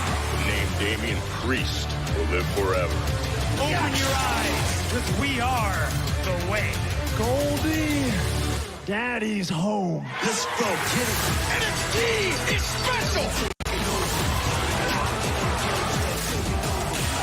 Now that is a teachable moment. It is Tippy time. Dude. Yeah. And that's all it is. And that's all it's ever gonna be. From a sidekick to a champion. This is history, man. There's a list of WWE superstars kicking down the door to stand right here. The man has come around to NXT. This is pretty cool. It's magical here, isn't it? Hey. Zombie, yeah. Expect the unexpected. This is what NXT is all about. What's up? It's Wale in the NXT arena. Guess who's back? This is two-time NBA All-Star Tyrese Halliburton. I want all of us to at least continue to make NXT exactly what it's always been. The best wrestling brand in the world today. Every week, Yes, we sir. will give you every bit of passion that we have. No freaking way! It's NXT! A brand new era in the rich history of NXT. The brand that you created. We are all NXT. Nice. So Jay, nice. So Jay, for you and for you only, which era? Well, we can't speak on it, Shane. Which era of NXT is better, Triple H era or Shawn Michaels era? I'm gonna honestly say the Triple H one before Vince killed it. And why? I would say we had better. Just we had rough. It was rough, tough. These guys grinded it out every night. You know, the women's roster wasn't as stacked because we was featured a lot with the men. So, you know, we got Finn, we had Priest, we had Adam Cole and his group. It was just more of, you know, like Santos. You know, we had a lot of built up with that. And you know, the black and gold always meant something. Like we had Ciampa, Gargano fighting each other with their rivalry that they had. You know, it was different. You know, also Seth, Roman. It was bananas. It was bananas, and I'd always say, you know, Shawn Michaels is definitely getting close. There's not too much of a separation between both of them because with Shawn, he inherited more of the women's roster, and he's made that change a whole lot. So, you know, like the main event scene, these guys seem like they're more established already coming into the scene, coming from the indies, coming from AEW and such, that, you know, they get to just focus on, you know, the ladies and everybody else behind it. So I like what they got going ahead towards the future. So you're saying Shawn Michaels, his technique in getting new talent is not, or more, it's basically a 50-50 split. Excuse me, where it's like, yes, we have these people here learning and training from from the PC, but we're also going out there and scouting and getting the best talent and getting the best talent to not sign with Raw or SmackDown, but here with NXT. That's genius to me, though. Right. And, you know, the other difference I would say is that they're letting these veterans go down there as opposed to when Triple H was had a stranglehold on it. The veterans from like SmackDown and Raw never really went down. Like the first person I seen get sent down, I might be wrong, but it was Mandy Rose, part of this generation before Shawn Michaels took it. Mandy got sent down. Finn got sent down one more time, and then came back up real quick. So, you know, it's different between both of them with that situation as well, because, you know, like, look, we got these guys, the Good Brothers, main roster material. They're on NXT training. Shawn Spears could have been easily thrown into Raw, SmackDown upon his you know, coming into WWE, but, you know, like Vince back in the days would have said, look, you're on the main roster automatically. Triple H and Shawn Michaels has an understanding as to where they're like, you are going to be here for this situation and this situation only, and you can still get your wins, you still get your pay, you know? He's a producer, though. I mean, yeah, I think that's fine with him, and like that's why everything that I personally think that he produces is freaking awesome. And you know, the different talent that he keeps working with, it's making them better. So yeah. But thank you so much for your breakdown of which NXT version you thought was better, which era, between Triple H and Shawn Michaels, and Yeah. Cool. So Lawan says, "Oh, now he shows up." Yeah, that great NXT should complete on certain. Huh? What? I don't get it. I don't get it at all. The group against them. That's the main a womp roster. womp. That's a womp womp. That's a I womp wouldn't womp. mind if some day What? matches come or shown on some of main.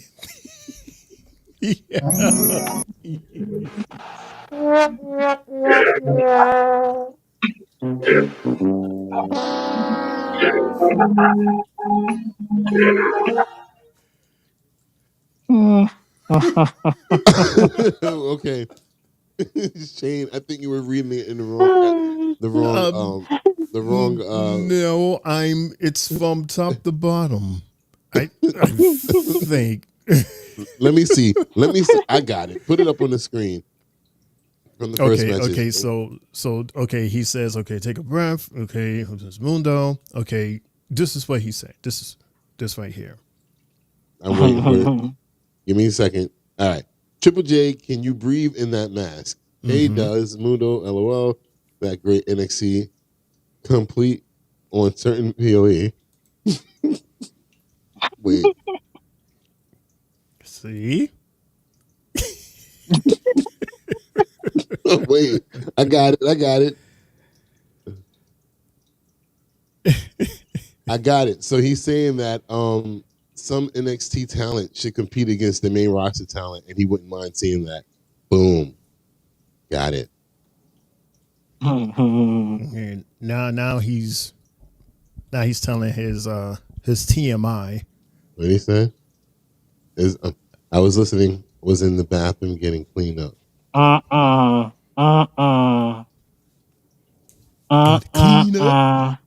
I had you, bro. I had you. I translated what you said. But then he had to say that's why I did a translation, because I was in the bathroom. Got to clean up. What a mess. Only a thing Awani would do. Your Wani? You said that? Your Wani? That's what I said only. No. I said only a thing Awani can do. Your Wani. I did not say Wani. No, I did not say that. That's what I'm. Shane, am I bugging? I'm hearing that. He said Wani. He said my Wani. I did not Wani. say my. God damn it! God what did damn you it. say? You said or love? Only a thing Wani can't do. Can do. Okay. Dude, you have a fucking mask on. You have a fucking mask on. It's like I can't hear you. Number one and number two, you call him Wani. Yeah. Come on. Why the hell you keep calling him Wani? Did you even get his consent to call him that? Hell no, he ain't getting no goddamn consent to call a grown man Wani. Are you kidding me? Yo, what a Wani? Yo, what? Yo, my name is Love One. There's no W Wani. Pause. That's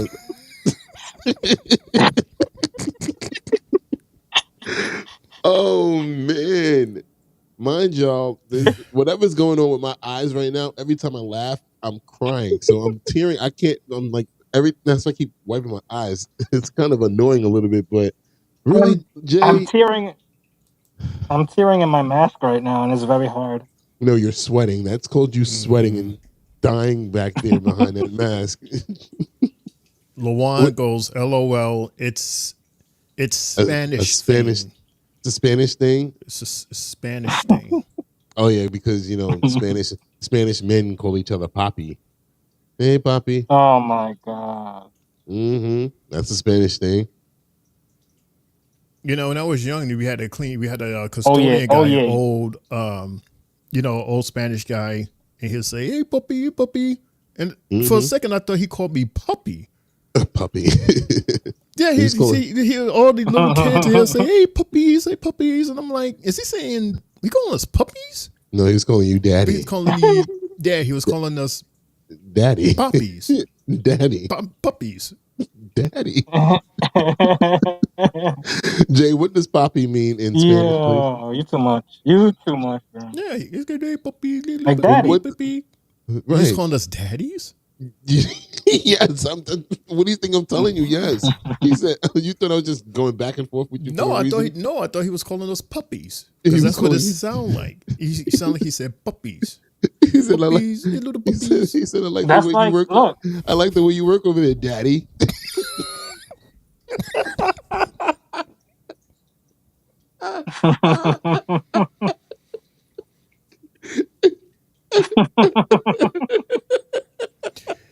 Jay, whenever you're ready, I got this video. I got this on cue when you're ready. Ava, Jay. talk to us. Ava, rescue us, please. Ava. Remember, you mentioned me a couple weeks ago. Ava. What the hell is she Thank doing you. here? First of all, do not finish my sentence. Second of all, baby, I don't know who you're talking to because Ava decided to call me. No. I was here first. So I called both of you here because you have a problem with fatal influence, and so do you, right? Miss Parker. So next week, you're going to get your hands on them, and you're going to get your hands on them too. In a tag team match. Miss Papa. She's not kidding, Jada. You're not gonna let nobody walk on Yo, I swear. You guys have a week to figure it out, and I'll see you both. I feel like they're gonna turn out to be like the best of friends. I'm finna go find out where they at. Not without me. They're probably the best of friends. Oh yeah, bro. I really feel like they're gonna turn into the best of friends after all this fighting and everything because they have a common enemy, and once they work out through that first match, I think they're gonna really turn into something freaking awesome. Mm-hmm. Hell yeah. Lawan says, can't wait to do a show with y'all with the bloopers and my funny typo. Well, you can't be on the show and give typos at the same time. It's either or.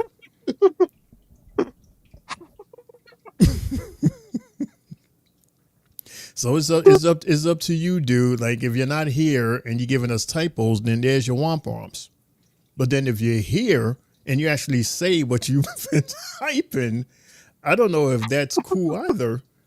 Because then it's gonna sound like your Hooked on Phonics tape hasn't come in this week. So I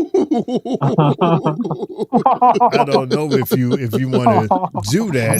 Yo, Shane. And I only say that because I have my days when I don't make sense what I say because my Hooked on Phonics tapes hasn't come in for the week. So, bruh. Oh man. But did I say something wrong, Mr. Triple X? Mr. Triple X. Mr. NXXXT. It's XXX. It's Three Bells After Dark. And I only said it, Lawan. No, Lawan, I only say that because when I read what you type, it sounds like I can't, that I'm, and even Mudo was like, is that what he said? No. And I'm like, no, I'm reading what he typed. But then I translated it. So, and you have to, and the fact that you have to translate it. Yo, Shane. That's the thing. Why you need to do that? Jay, why are we not on match number 5 right now? Why is it still going, Jay? You're over there laughing and shit. Control transition, Jay. Come on now. Juan, I love you. Lawan, I love you. Juan. Yeah, match number 5 consists of Brinley Reese and Carmen Petrovic versus Wendy Chu and Rosemary. And as Vic Joseph said, the Xing Xing Squad. So, what? The Xing Xing. The Xing. Yeah, that's what Vic Joseph said. He called them the Xing Xing Squad because of the sword. That was like a dad joke. Like that was like terrible. Why would you repeat that? Like, come on, man. You thought that was funny, didn't you, Jay? Yes, I did.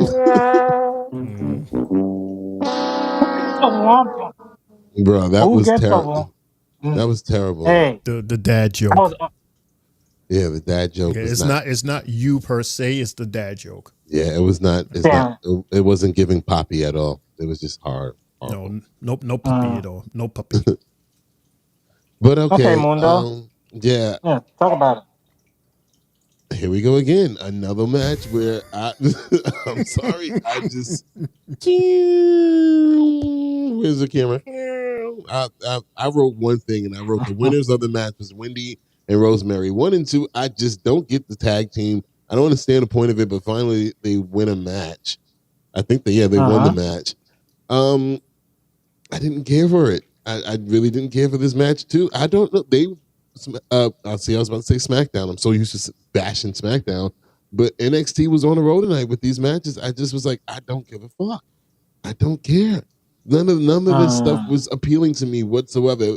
Tonight felt like one of those nights where they put shit together just to have it on the air. Mm-hmm. I mean, some of the promos were better than the matches that we saw. I'm not even gonna lie. Totally. In this match, I was just like, first off, when was the last time we seen Brinley fight?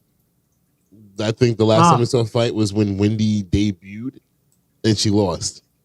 And then it's like, why is she tagging with Carmen? Wasn't Carmen messing with Natalia and somebody else? Like, I'm sorry, guys. It's okay. It's okay.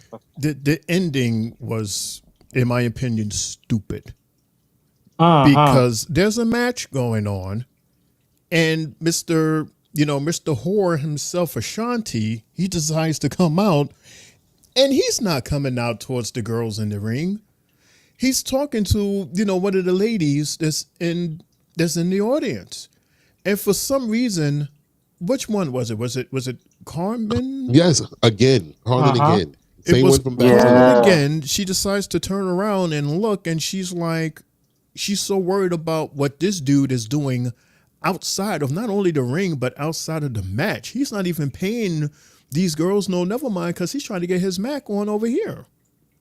And for some reason, Carmen find it in herself to jump off the apron and walk up towards him and like, yo, what are you doing? Meanwhile, her partner, Brinley, she managed to free herself and she's crawling to get the tag, but she's way over there worried about this dude. And what they do, of course, they jump on her, they get her. She does this, how you call it? Rosemary does this. I don't know what the name of the move is, Mundo, but it almost looks like a sit-down DDT. That's what I called it. They called it the So Below. Okay. Yeah, I actually like that move. That move actually looked kind of cool. But I just thought that it was so stupid how she just like totally disregarded her partner, disregarded the whole entire match just to talk to this guy. But now that furthers Jay's point, what he was saying earlier. Absolutely. How she's acting as if, something happened between them. She's like, yo, what are you doing? Why are you giving this chick this rose? Like what? Oh my God. Yeah, they did something, and I'm gonna say it. They did something. It was probably whack, and he kept it moving. And now she's jealous because he's trying to continue to smash other women that she works with, and she's in her feelings. Right. She's like, was I not good enough for you? Apparently not. Yeah, it's like because he took his rose bag and now trying to give it to another chick. So I could see why she would be upset looking at it through her eyes. Like, that's my rose. Bruh. You gave me that rose and you said the same thing to me. You said her. And now you got the nerve. Why am I here fighting? You want to come out here and say it to another chick in front of my face? Oh, hell no. Hell no. You and I, we got to have a talk. Never mind. Forget this fight over here. I ain't worried about this fight. I ain't worried about them. Who this butch over here that you trying to holler at in front of me? Uh-huh. How dare you disrespect me like that in front of everybody? She was like, "Where's my sword at? Right. Where's my sword at? I'm about to give me my goddamn. You know you what? messing with the wrong one. I'm gonna cut you off. Literally. She's gonna cut you and cut it and cut those off. Cut them off. Cut it all off. And put it in a big pot of gumbo. Isn't it amazing? What? And it's over. Gumbo? Yeah, that's you put everything and anything that you can find in gumbo mundo. You know how they make gumbo. You go in that fridge and you find everything that you can and just put it in. That just went a dark left turn right there. Oh man. She has a sword. that's not dark. It's sad. It's sad that this conversation was better than the match. And it's holding my attention even more than the match did. I'm sorry. I started it off from the beginning of the show. I told y'all how I felt about it, and we're just seeing it progress. Those waves, the vibration. I'm sorry, Jay. Still going on. Jay, I'm sorry that I'm being very vocal tonight. Okay. This bro said the gumbo. You're good. You're good. Wow. But in my defense, it's Mundo's fault. You're right. Just blame it on me. Mm-hmm. Okay. You're in the blame seat tonight. Right. Can't wait to get out this chair. God damn it. My back's starting to hurt. And I sound like I can't read because of LaJuan. So I can't read. And I'm talking nonsense. I'm just a mess tonight. This is the last time I'm going to let you talk about my partner like that. All right? Cut it out. I'm just saying. Come on now. LaJuan, defend yourself with me because it's 2-on-1 up here. Next week, I'll sit in that seat right over there. I want to see what it's like to sit in that seat. See what I'm going to say. You're going to start malfunctioning like you did yesterday if you sit over here. Leave my seat alone. Leave my seat alone. It hurts over here. My back is killing me. You got that cheap seat, huh? Yo, you saw LaJuan kept trying to shift around and everything in it on Friday. He was like, he was like, yeah, I think that match was awesome. Yeah, he was trying to make a groove here. He was over here. He was everywhere. Mm-hmm. Right. Remember, Shane? You was like, we got good guest seats. I was like, well, we got good guest seats. Jay's been was like this. Yeah, I'm like, Jay's been in this chair for like 100 episodes, so it's worn out a little bit right now. You know, me and Shane, our chairs. Yo, Shane, you stupid. Oh my God. It's like our special guest LaJuan. Yo, what's up? What's going on? Yo, I had to stop the show. I had to stop the show, Jay, because I'm like, LaJuan. He's like, LaJuan, please stop moving. Stop moving. Because Shane is over there just every time I can't get up. He's trying to move him. He's trying to move him. Perfect frame, and then boom. Oh God, I can't even get up. See the shade. See what happens when you try to. That's what you shade. get. That's what you get, Shane. That's my old ass get. All right. Look at him CM Punk. Get up. Yeah. Mm-hmm. Anyway, CM Punk, yes, he's ready. He's CM ready Punk. to talk. Talk to us. Talk to us, Punk. CM Punk. Well, what LaJuan said? Well, he's besides laughing. He goes, the chair I was sitting in was hurting. Yeah. Yeah, it's hurting right now. That's Jay's seat. You got them project chairs. That's what it is. You need to talk with management with that. CM Punk. What's up, Punk? What's going on, man? Not a chance. No, I can teach you. So We need to talk. I miss her. Me too. Not too thrilled with you injecting yourself in my title match as a special guest referee. Can't say I'm shocked, but I appreciate the honesty. Thanks. I've seen how you've handled yourself as a referee or pretend referee. I've been where you've been. I've worked way too hard for this. And I'm not really in the mood for any of your drama, to be honest with you. Drama? Me? My drama? Yes. Is this because last week when I let you guys fight? Listen, I took a red eye from Portland and I didn't get any sleep. I thought it was funny at the time. In Chicago, We're in the 2-hour mark, not Jay. letting any of that go on. I'm calling it right down the middle. I'm not going to let either of you cheat. Gotcha. I'm not going to let you, speaking of drama, desperately try to low blow somebody behind the referee, me, it's back. And I don't know if this is drama, but remember when you just fell on top of a guy unconscious to win the belt? Yeah, I don't know if it's drama, but that's not going to happen either. Look, if you're the man that you tell everybody you are, great. You get the chance to prove it Tuesday in Chicago. And I'll raise your hand. I'll even wrap it around your waist. But if you're not the guy, well, then I won't. Well, obviously. Your boy is. So they took a shot at AEW again, but it wasn't a bad shot. It was just like we knew what Ethan was talking about when he said, "I've been where you've been." Right.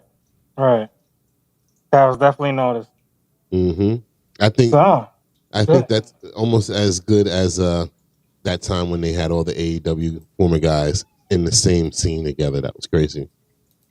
Yeah, the Spider-Man scene.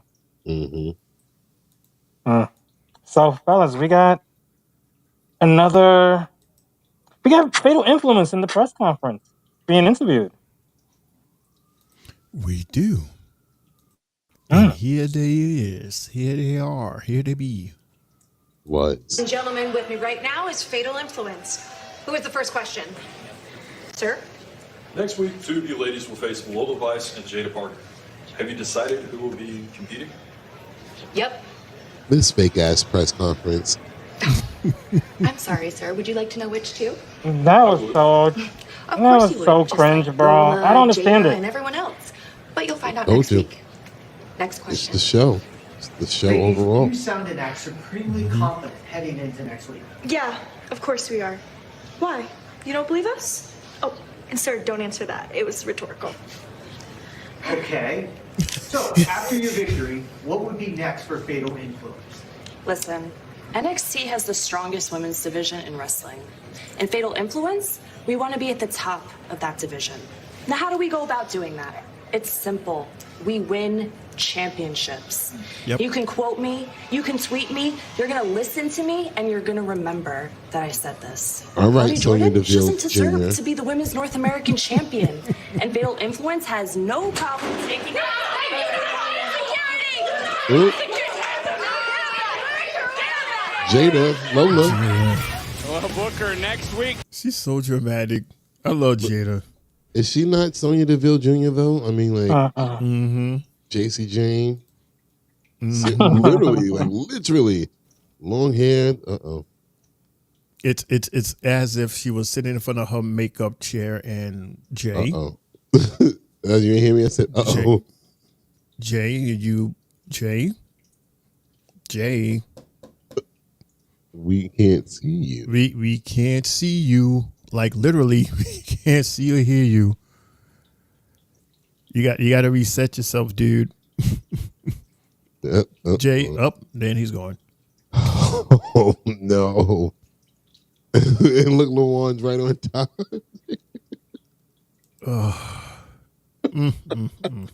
What Lawan said? I can't see. Yeah, Jay Preem play freestyle.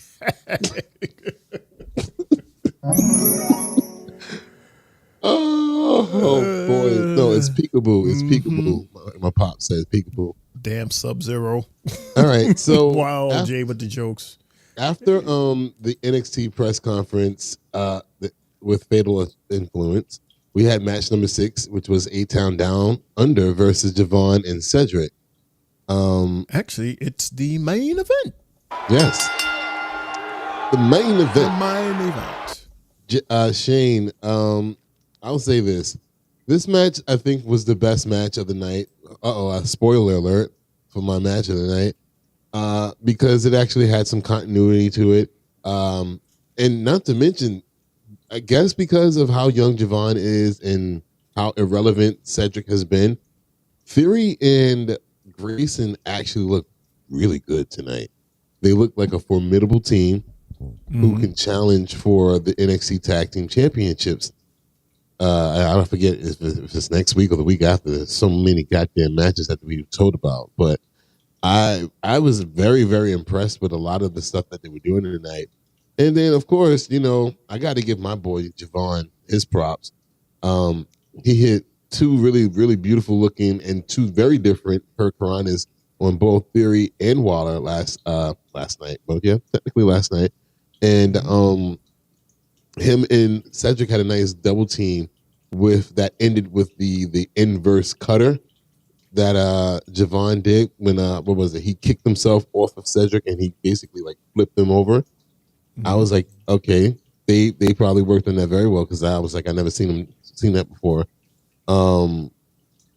Yeah, and the suicide dive was something that I was worried about because I don't know, Javon might have had a little bit too much on it, and he was about to fall into the announce table. But guys, I'm back. You sure? Yeah. Okay. Yippee. Mundo was talking about the main event match, Jay. Yeah. Cool. Yeah. What was it? Grayson. Yeah, he threw me off. Yeah.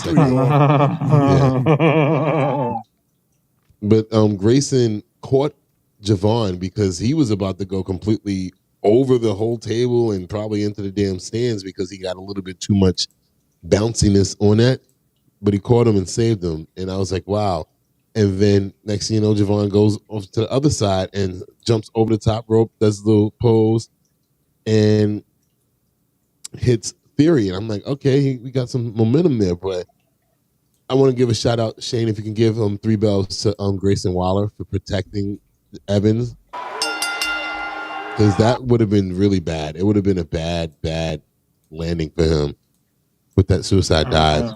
And yeah, I was just overall, I think I actually like this tag team of Cedric and Javon together. The veteran and the young buck, and the young buck that doesn't mind taking instructions from the veteran, and the veteran who doesn't mind giving the instructions and working with him, because it's also giving him more TV time as well. This is the most I've ever seen Cedric on air since the Hurt Business. Mm-hmm. And it's relevant, and it's not like it's, BS. It's actually important. So whoever decided to pair them together, good job.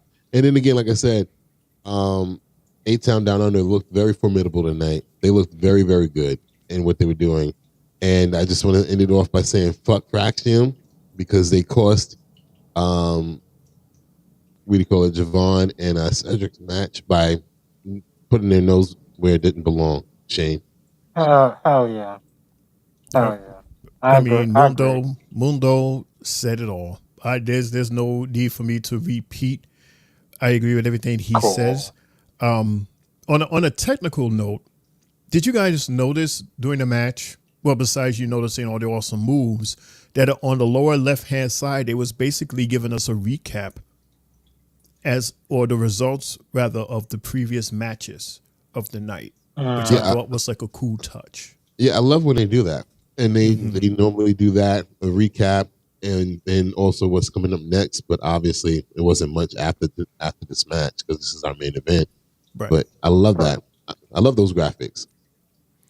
And I also noticed, and we just saw this move yesterday, I think, when Evans jumped from the third rope on Austin, on Theory, and right before contact, Theory does like this quick catch and he jumps in the air. Mm-hmm. This is the second time that we've seen this move, Jay. Remember, we saw somebody did it yesterday. And I mentioned that. And I mentioned how it made the move interesting, like it was a good sale. And to me, I've said it before, and I will keep on saying this, Austin Theory, he's one of the best sellers out there currently. He can sell the hell out of a good match. He takes after Shawn Michaels 100%.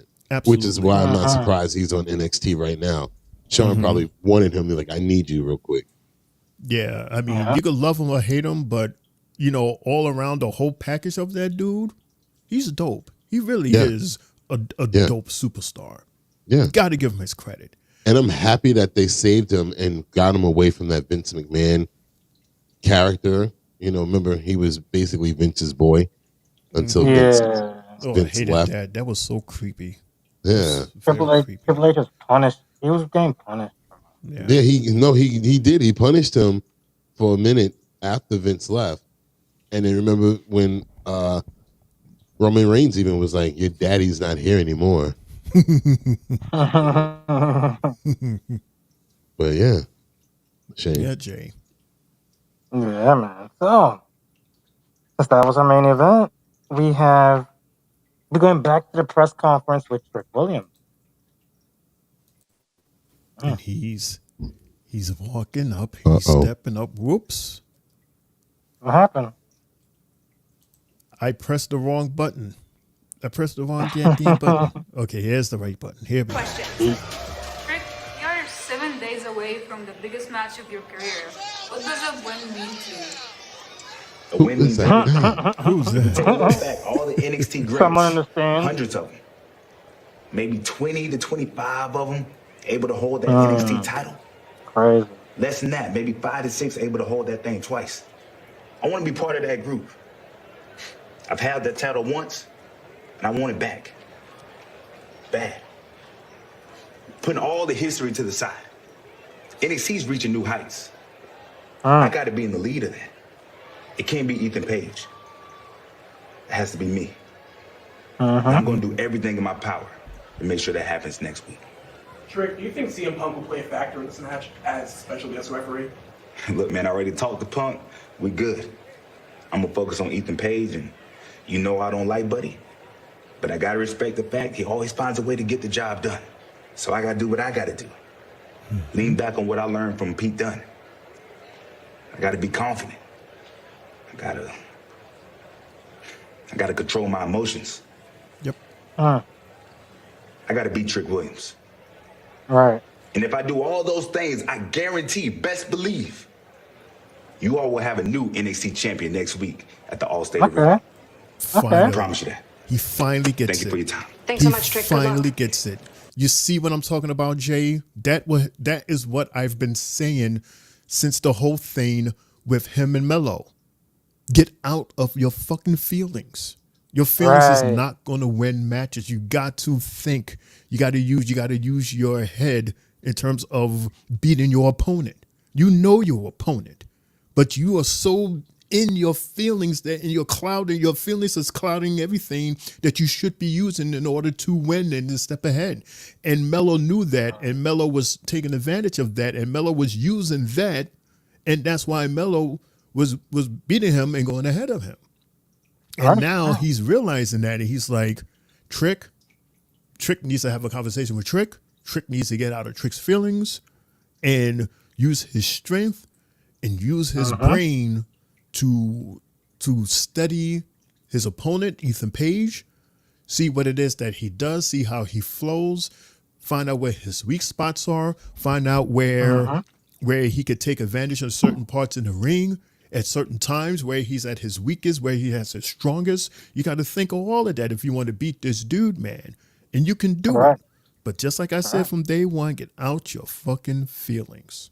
And he finally said it, Mundo. Yeah. Finally. And I mean, I think because, again, we've seen the defense that just happened with a Page and Hendry. But again, it wasn't really Page on his own winning the match because, Pete Dunne showed up. And then the way he won the title in the first place. Did he actually win? Trick hit Javon. What was it? Javon got hit with Sean Spears' move, and then Trick hit Page with his kick, and he fell on top of Javon. So we haven't had a definitive win for Ethan Page yet. So we don't really know what he's about. And then it's like with Trick, like you said, and like he said, you got to get out of his feelings and just win. Everything's always emotionally based with him. the way he won the title in the first place against Guilia, and then not to mention coming off that story with Mello. Now, it's just about going out there and doing what you got to do. Get it done. Facts. Okay. So, we have Roxanne and Guilia to close out the press conference, and they were like, they had to take this to the ring. So, fellas, let's hit it. The last segment of the night. That was the oddest thing again. I'm like, what Mm-hmm. was the point of this whole shit? Like, who came up with this idea of this fake ass press conference? And now you have all the press at the ring. Like, right, like there was just so much talk tonight. Too much. I don't know. This thing is, for some reason, this thing is acting up. I guess it disagrees with the show. Honest to God, it doesn't need to be played because it was a whole bunch of nothing anyway. I can sum this shit up in 2 seconds if you want. Please. Guilia, we couldn't even hear the fuck out of what she understand. We couldn't understand what she was saying. I guess not, Shane. Go ahead, Jay. You didn't understand go ahead. her? Nope. Jay couldn't translate? No, Jay doesn't translate Japanese, Shane. I told you that already. Actually, no, he's supposed to. Wait. He could have tonight. He does. You're supposed to be the Japanese and Spanish dude. You just can't translate Giovanni. You talk too fast. No, but basically, Funaki was there. Yeah, basically, they had the subtitles up eventually. Somebody thought that was pretty smart. It was basically a whole bunch of nothing. Honestly, she just said who she was. She's the pretty. What is it? I forgot what her nickname is. It's something about being, dangerous and beautiful at the same time. And she's a well-known around the whole world and in Japan and all that other stuff. And Roxy says what she says. You're here to face me. So I'm the big deal here. And again, it was like a audio malfunction or maybe another miscue by production. We've seen it a lot recently. While Julie was talking, then we hear somebody else speaking because Julie is speaking in Japanese, and then you hear another woman speaking at the same time in another language, and then you realize it's Spanish, and then it was an awkward pause, and then all of a sudden now NXT has a Titantron, and you see the newcomer Stephanie up there, who's in Chile. And she basically said, well, whoever wins this match got to come see me after. And that's how we went off. And I'm just like, they took forever to get to that point, honest to God. All that other shit was pointless. Honest to God. I was just surprised to see that Saxton was there tonight. That was different. Well, he's part of the team. And he normally, remember, to try to make it seem like a real, press conference, he's the one that normally does the press conference after the pay-per-view. Yeah, you're right. You're right. So, but we all knew that shit was bullshit. But none of those press conferences that we watched them after every pay-per-view, so you can't bullshit me and tell me that this is a press conference sounding like that. Everybody sounds rehearsed as fuck. Like, from the people asking the questions to the people answering. Like, all right, whatever, NXT. I'll just say this. This is the weakest episode of NXT that I've seen thus far this year. I was completely just like lost and like finding myself like, what in the hell am I watching right now? I've never felt that feeling before until tonight. Shawn Michaels must have been off. Well, what a way to end the tenure at USA, I say. Well, they could have just ended it with that last match. It like that other stuff could have happened before that match. To be honest. All right. So, fellas, since that's the ending of NXT, as we do on every show, what are your match and or moment of the night?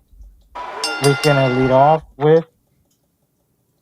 tonight with Shane, followed by me, and our Friday night SmackDown host, Mundo, to go live. Believe it or not, my match of the night is match number 2 with Hank and Tank versus Gallows and Anderson. Like I said, I am like really, really liking Hank and Tank. And tonight just added one more point for me to like these guys and to root for these guys. I really like them, and I appreciate the fact that Gallows and Anderson gave them the win and gave them that push. It's going to be very interesting to see what's next for Hank and Tank. Gallows and Anderson, you guys are already the mans, so, you know, it's cool with y'all. Hank and Tank, awesome win. My moment of the night is the entire segment of Wes and Zach. And yes. And it's situations like this, Mundo and Jay, where when it's personal the way it is with these two, it's a totally different level. Like the last time we seen something like this, and we just spoke about it while you had stepped away, Mundo, we was talking about Mello and Trek, and how it was relationship and it was personal, and that gives us like a different match with a different result.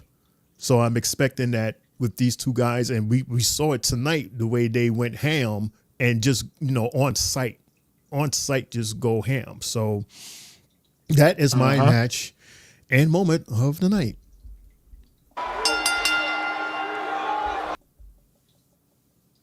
Pretty much, Shane, I will agree with you and say that, you know, my match of the night also goes to Hank and Tank versus the Good Brothers. Just because of the fact, like I said earlier, we've seen the progression with the youth. And we've seen how the Good Brothers are doing with them. And it's perfect. Perfect. And also, my moment of the night was just seeing Wentz and Wesley curse each other out in the back and just go at it. You know, like this is good for TV. And I predict that this might be our first match on the next PLE. There you have it, ladies and gentlemen. My match and their moment of the night. All right, for me, my match of the night will go to match number 6, the actual only match. Besides, I give your match, Shane, honorable mention, runner-up for sure. But I definitely enjoyed match number 6 because I got to see a different side of A-Town Down Under. You know, they were very more focused and very into it. And I got to see Javon, who I love a lot. And then I got to see the dynamic that him and Cedric are creating together, because I think it was last week was the first time we saw them as a tag team. So now to see it again, it's gonna build and grow on me for sure. And my moment of the night is as well that encounter, because I watched it here live for the first time, so my reactions were like 100% real, because I wasn't expecting that between Wes and Zach. And I'll raise you this much, Shane. When we talk about the personal dynamic, I'll go with more so Seth and Riddle, because outside of the camera, they actually could not stand each other. They did not like each other in real life, but they made it. And the stuff that Seth was saying was real, as far as like, you know, Riddle's family leaving him, his wife leaving him. It was real. All that shit happened. So it just brought another, like you said, another dynamic, another layer to the story. So yeah, that's my match of the night, moment of the night. Shout outs to everybody that I spoke about. Cool. Any last words, fellas, before we close out? Yeah. Another. We witnessed another goodbye. Yeah. And this was their way of saying goodbye. Like they did it very quietly and very nicely. They made sure that they put all the dishes and stuff away. They made sure that they cleaned the floor. They basically left the house clean, rather than doing it the good old fashioned WWF way. It would have rose hell and trashed the place and said, well, screw it. We're not here no more. We don't give a damn about this place. We out of here. Right. But they did it nice and denteen. So, and Shane, Jay, is this the last time we see the PC on Tuesdays? Oh. Remember, we're on the road next week, Tuesday, and the Tuesday after that. And from what I reported to you guys, it sounds like that was it. They're not going back to the PC for NXT. So we're on the road so we're going to start seeing advertisements. Oh, NXT is going to be here. We're going to be here. That's from what I remember reporting to you guys. Yeah, they were saying that, that's the move for CW. Good. Because that's what CW wants. Cool. Good. Because if I'm not to mention, the CW is not only just bringing WWE to their network. There's another wrestling company, another wrestling promotion that's going to be on the network as well. Not the same, obviously not the same night, or maybe it will be, but they have a lot of programming that they have to make up for since they got rid of the Flash and all that other stuff. So they're trying new things, and wrestling is one of the things that they're bringing in. Cool. Awesome. All right, let's wrap it up. Yeah, thank you, NXT, for being on the USA Network. Close it out. I'm closing out. Whoosh. And that's the bell, folks. You've been listening to the Three Bells Podcast with your hosts, Triple J, Mundo, and Shane O'Mac, bringing the thunder from the ring straight to your speakers. Remember, the conversation doesn't end here. Keep the conversation going in the comments and follow us on our socials to get the latest scoop on WWE events and behind-the-scenes action. Until next time, stay loud, stay proud, and above all, stay tuned for more hot takes, news, and the world of wrestling. Expect the unexpected. See you on the next show, the Three Bells Podcast.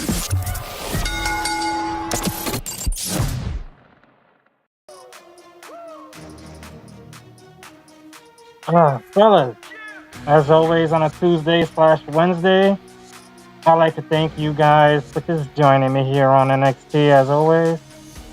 And shout out to LaJuan, shout out to Spotlight. Thank you very much for listening. Thank you once again to the USA Network. And thank you for the hard work, the years that NXT put in. There's a new journey coming on next week, and we'll be at the CW, bringing it back the same way. Hopefully the black and gold will be as strong as ever. This your boy, Main Event, Triple J. Now signing off of YouTube. Fellas, blessings. Blessings. Good night. Shane, Mundo, close it out. Here comes the money. Here we go. Thank you, everybody, so much for tuning in today, for hanging out with the homies here for our NXT Tuesday night NXT recap show. Don't forget, you can catch us on Friday for our Friday Night SmackDown with our guy right over there, Mr. Mundo. And then on Monday, you can catch me, your homie Shane O'Mac, for our Raw recap. Facebook, Instagram, that's these things right here. Facebook, Instagram, TikTok, YouTube, and Spotify, all under the names The Three Bells Podcast. Again, thank you everybody so much, and we hope to see you on Friday. Have a good day, have a good night, have a productive week. And it's your homie Shane O'Mac coming to you live for the East New York section of the Three Bells Podcast table, reminding you to laugh hard, love harder, and good fight, good night. Mundo. And it's a commercial. His name and he appears. Yeah. What's up, everybody? You know what time it is. Yeah. Drop it. Thank you so very much, Three Bells Podcast. It's your boy Mundo, a.k.a. Mr. A.K.A. himself. And it's been fun, guys. What a hell of a night for us here on the Three Bells Podcast discussing the NXT recap.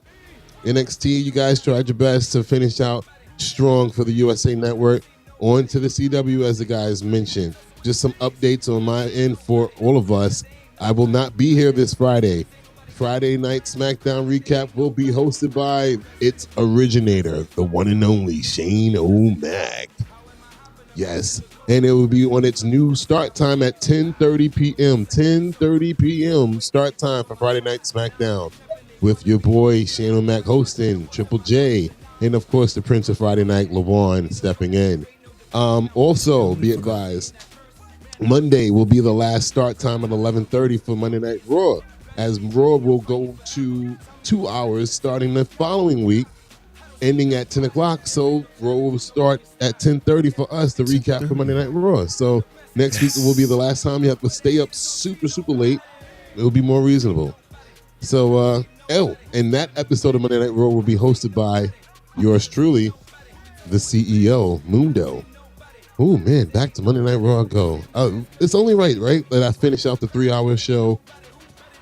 So crazy how this world works. But, yep, it's been fun. Everybody enjoy your week.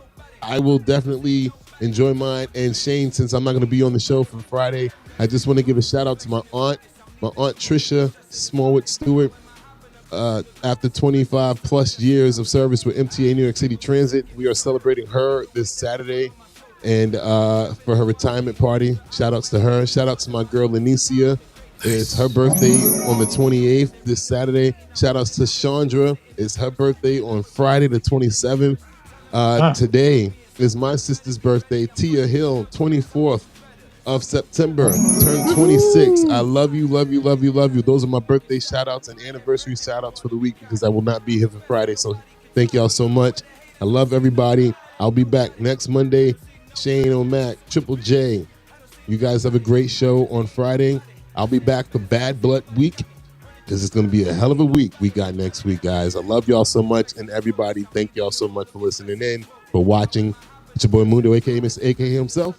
And as always, I'm out of here.